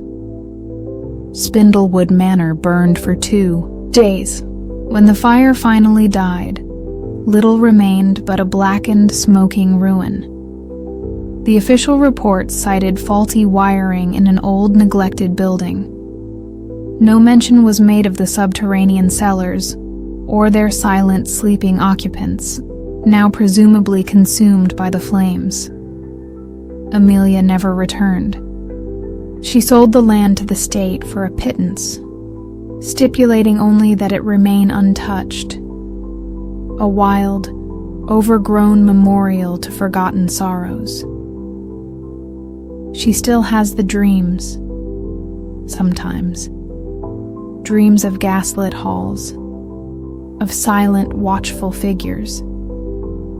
Dreams of a beautiful, sorrowful woman with startling blue eyes, whispering her gratitude, or perhaps her condemnation. She lives a quiet life now, far from old houses and inherited legacies. She paints, mostly landscapes, bright and sunlit, a deliberate contrast to the shadows of Spindlewood. Jasper sleeps at the foot of her bed, a warm, comforting presence. But sometimes, late at night, when the wind sighs around the eaves of her small cottage, she fancies she can hear it, a faint, rhythmic shifting, like immense, slow gears turning deep within the earth. And she wonders if a house truly dies when it burns, or if its dreams and its sleepers simply find a new place to rest, waiting patiently for the next unwary soul to stumble upon their silence and listen when it walks. The scent of lavender and old pennies she knows will linger in her memory forever. The cabin on Hollow Creek Road wasn't inherited, nor was it stumbled upon. It was sought.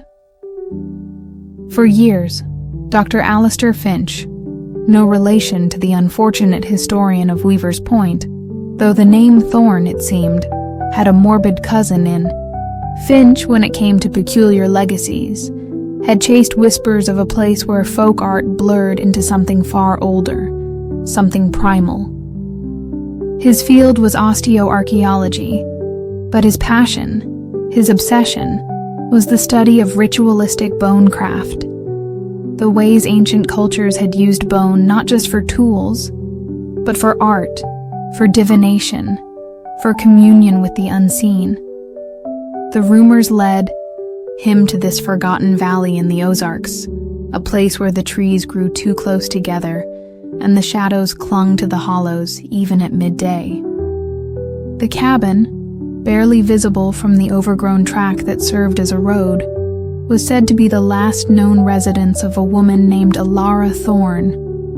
Again, the name, a strange, recurring echo in the annals of the uncanny.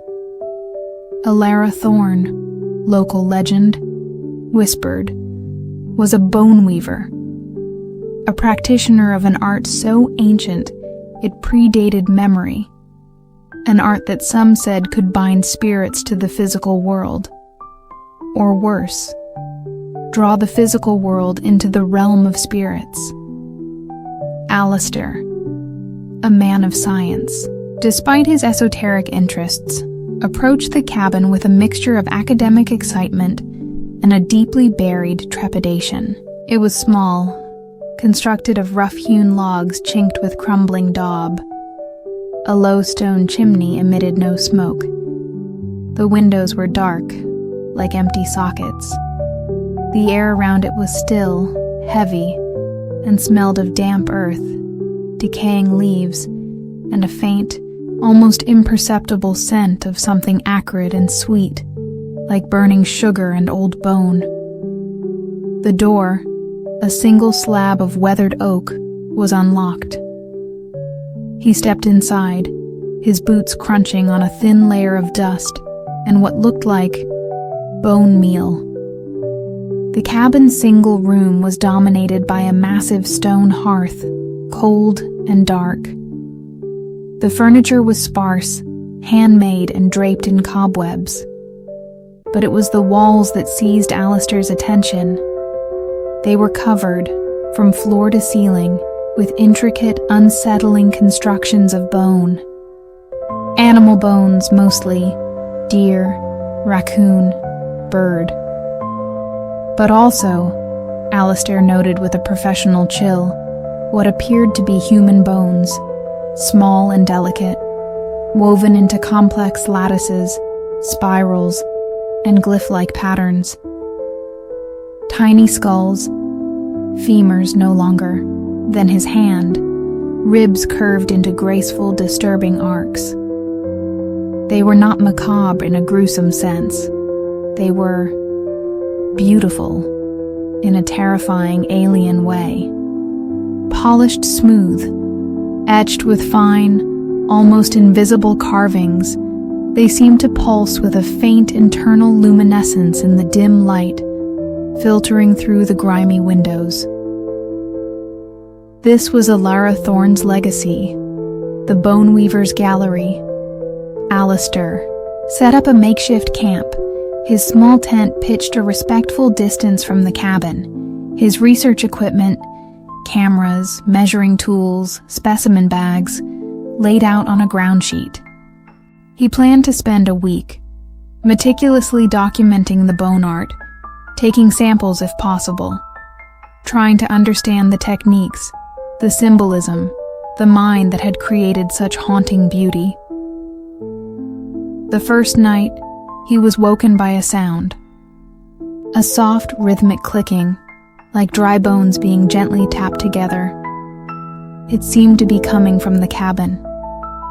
He lay in his tent, heart pounding, listening as the clicking continued for nearly an hour. A delicate, almost musical counterpoint to the chirping of crickets and the distant hoot of an owl. He told himself it was the old logs settling, or perhaps small animals moving within the walls. The next day, as he began his detailed examination of the bone constructs, he noticed something unsettling. The pattern seemed different. A spiral that had coiled clockwise yesterday now seemed to coil counterclockwise. A lattice that had appeared symmetrical now had a subtle, deliberate asymmetry.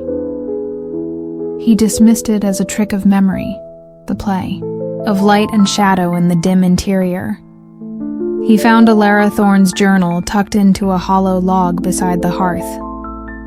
It was bound in rough, untreated animal hide, its pages made of some kind of processed bark, the script a spidery, elegant hand, written in a faded, brownish ink that he suspected was not entirely plant-based.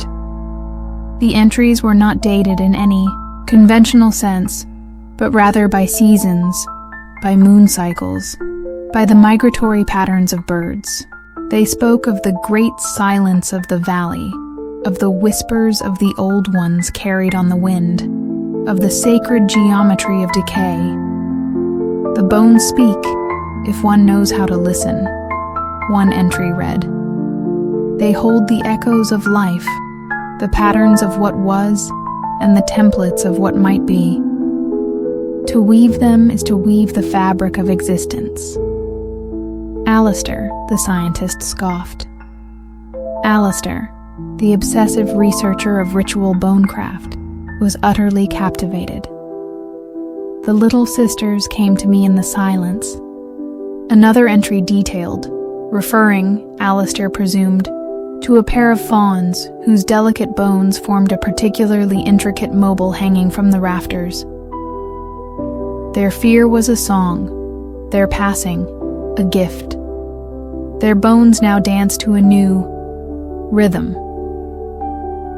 The journal described her process, the gathering of bones from the forest, always respectfully, always with an offering left in return, the meticulous cleaning, the polishing with river sand and animal fat, the slow, meditative weaving, done only by moonlight, accompanied by soft, chanted incantations.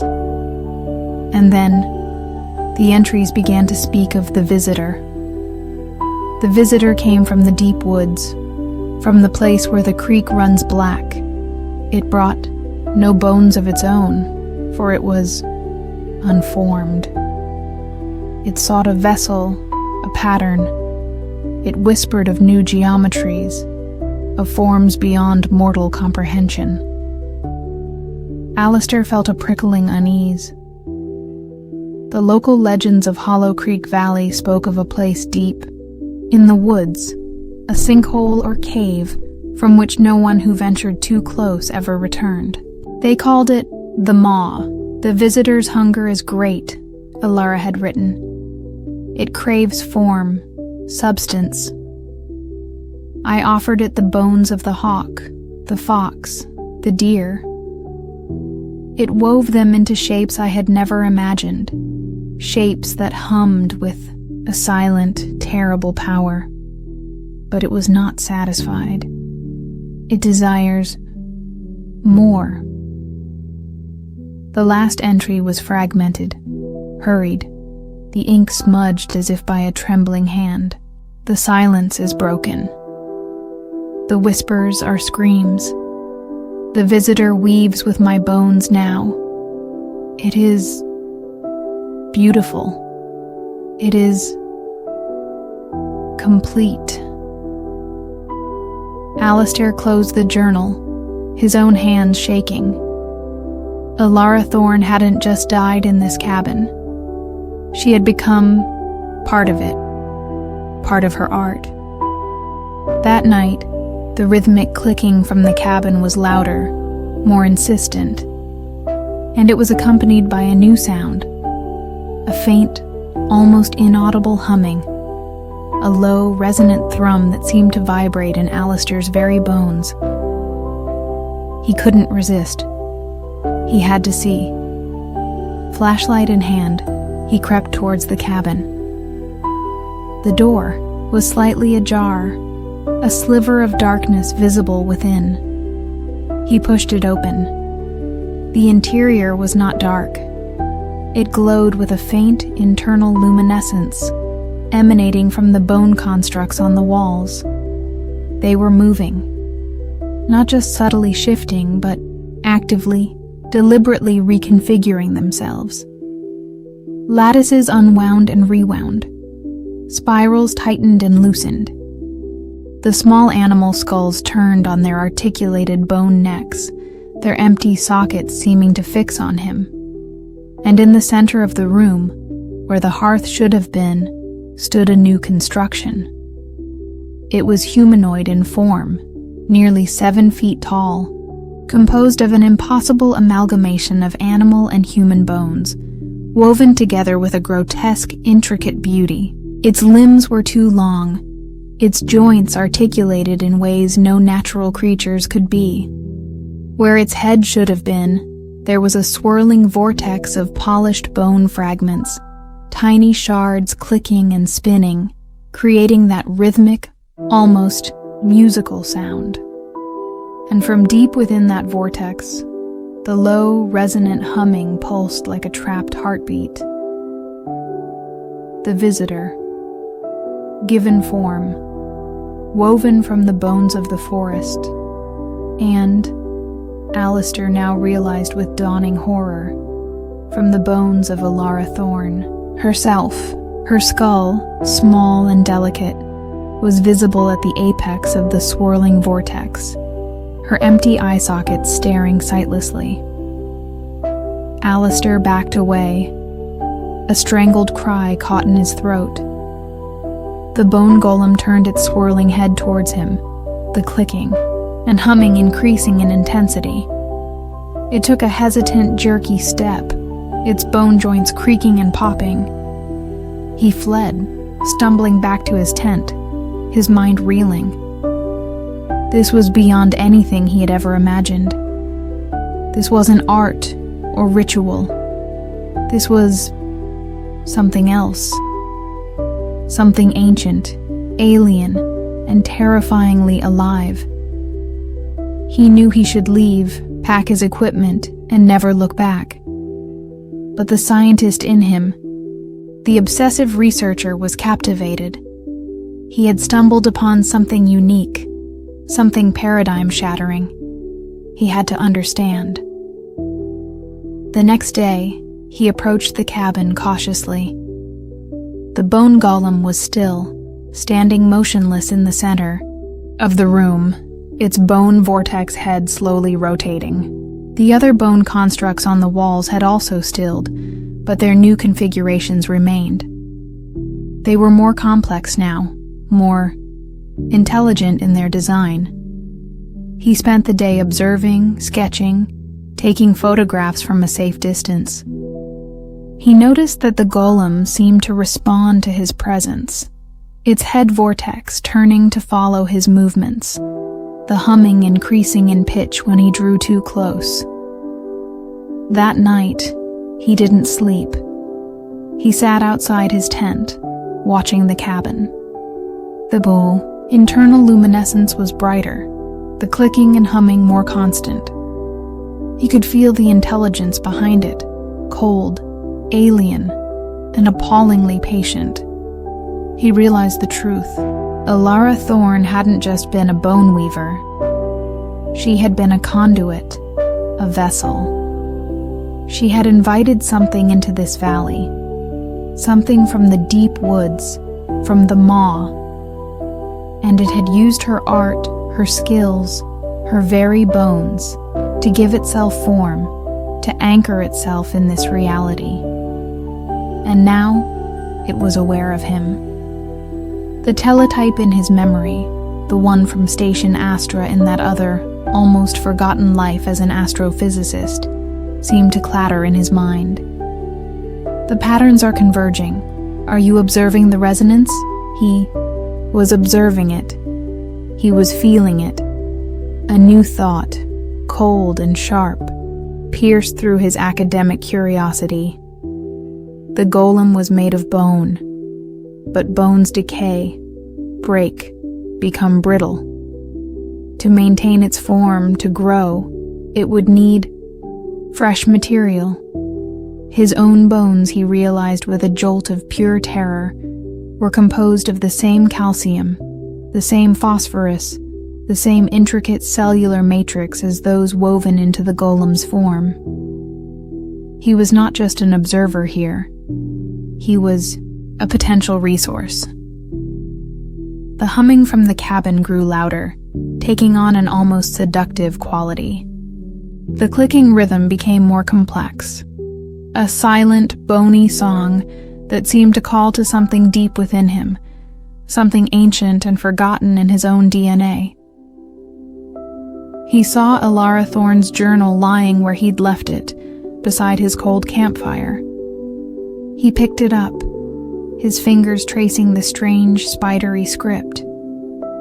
It whispered of new geometries, of forms beyond mortal comprehension.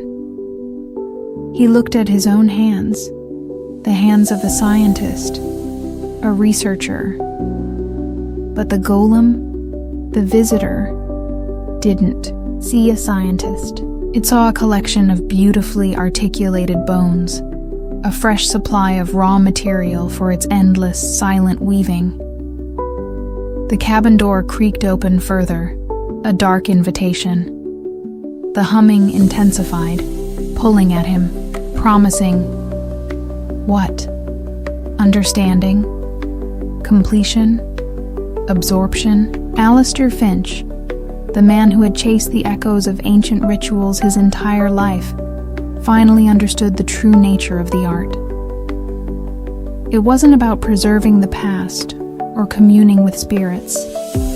It was about transformation, about dissolution, about becoming part of a pattern far older and stranger than humanity. He took a step towards the cabin, then another. The clicking of the bone vortex head sounded almost welcoming now, a familiar, rhythmic heartbeat. The air around him grew thick with the scent of burning sugar and old, dry bone. He knew what waited for him inside. He knew what Alara Thorne had meant by complete. But the call of the unknown, the lure of the ultimate understanding, was too strong. He was a cartographer of the forgotten, and this was the last, uncharted territory. He stepped across the threshold, into the glowing, humming darkness of the bone weaver's cabin. The door creaked shut behind him, the sound final, like a lid closing on a sarcophagus. Outside, the forest was silent, save for the chirping of crickets and the distant hoot of an owl. The cabin on Hollow Creek Road stood dark and still, its secrets held within its bone-clad walls. Weeks later, a group of hikers lost and off-trail might stumble upon the cabin. They might peer through its grimy windows, marvel at the strange, intricate bone sculptures within. They might even notice a new addition to the collection: a tall, vaguely humanoid figure, its bones polished smooth, woven into a complex, unsettlingly beautiful pattern. Its skull-less head a swirling vortex of tiny, clicking bone shards, humming a silent, eternal song.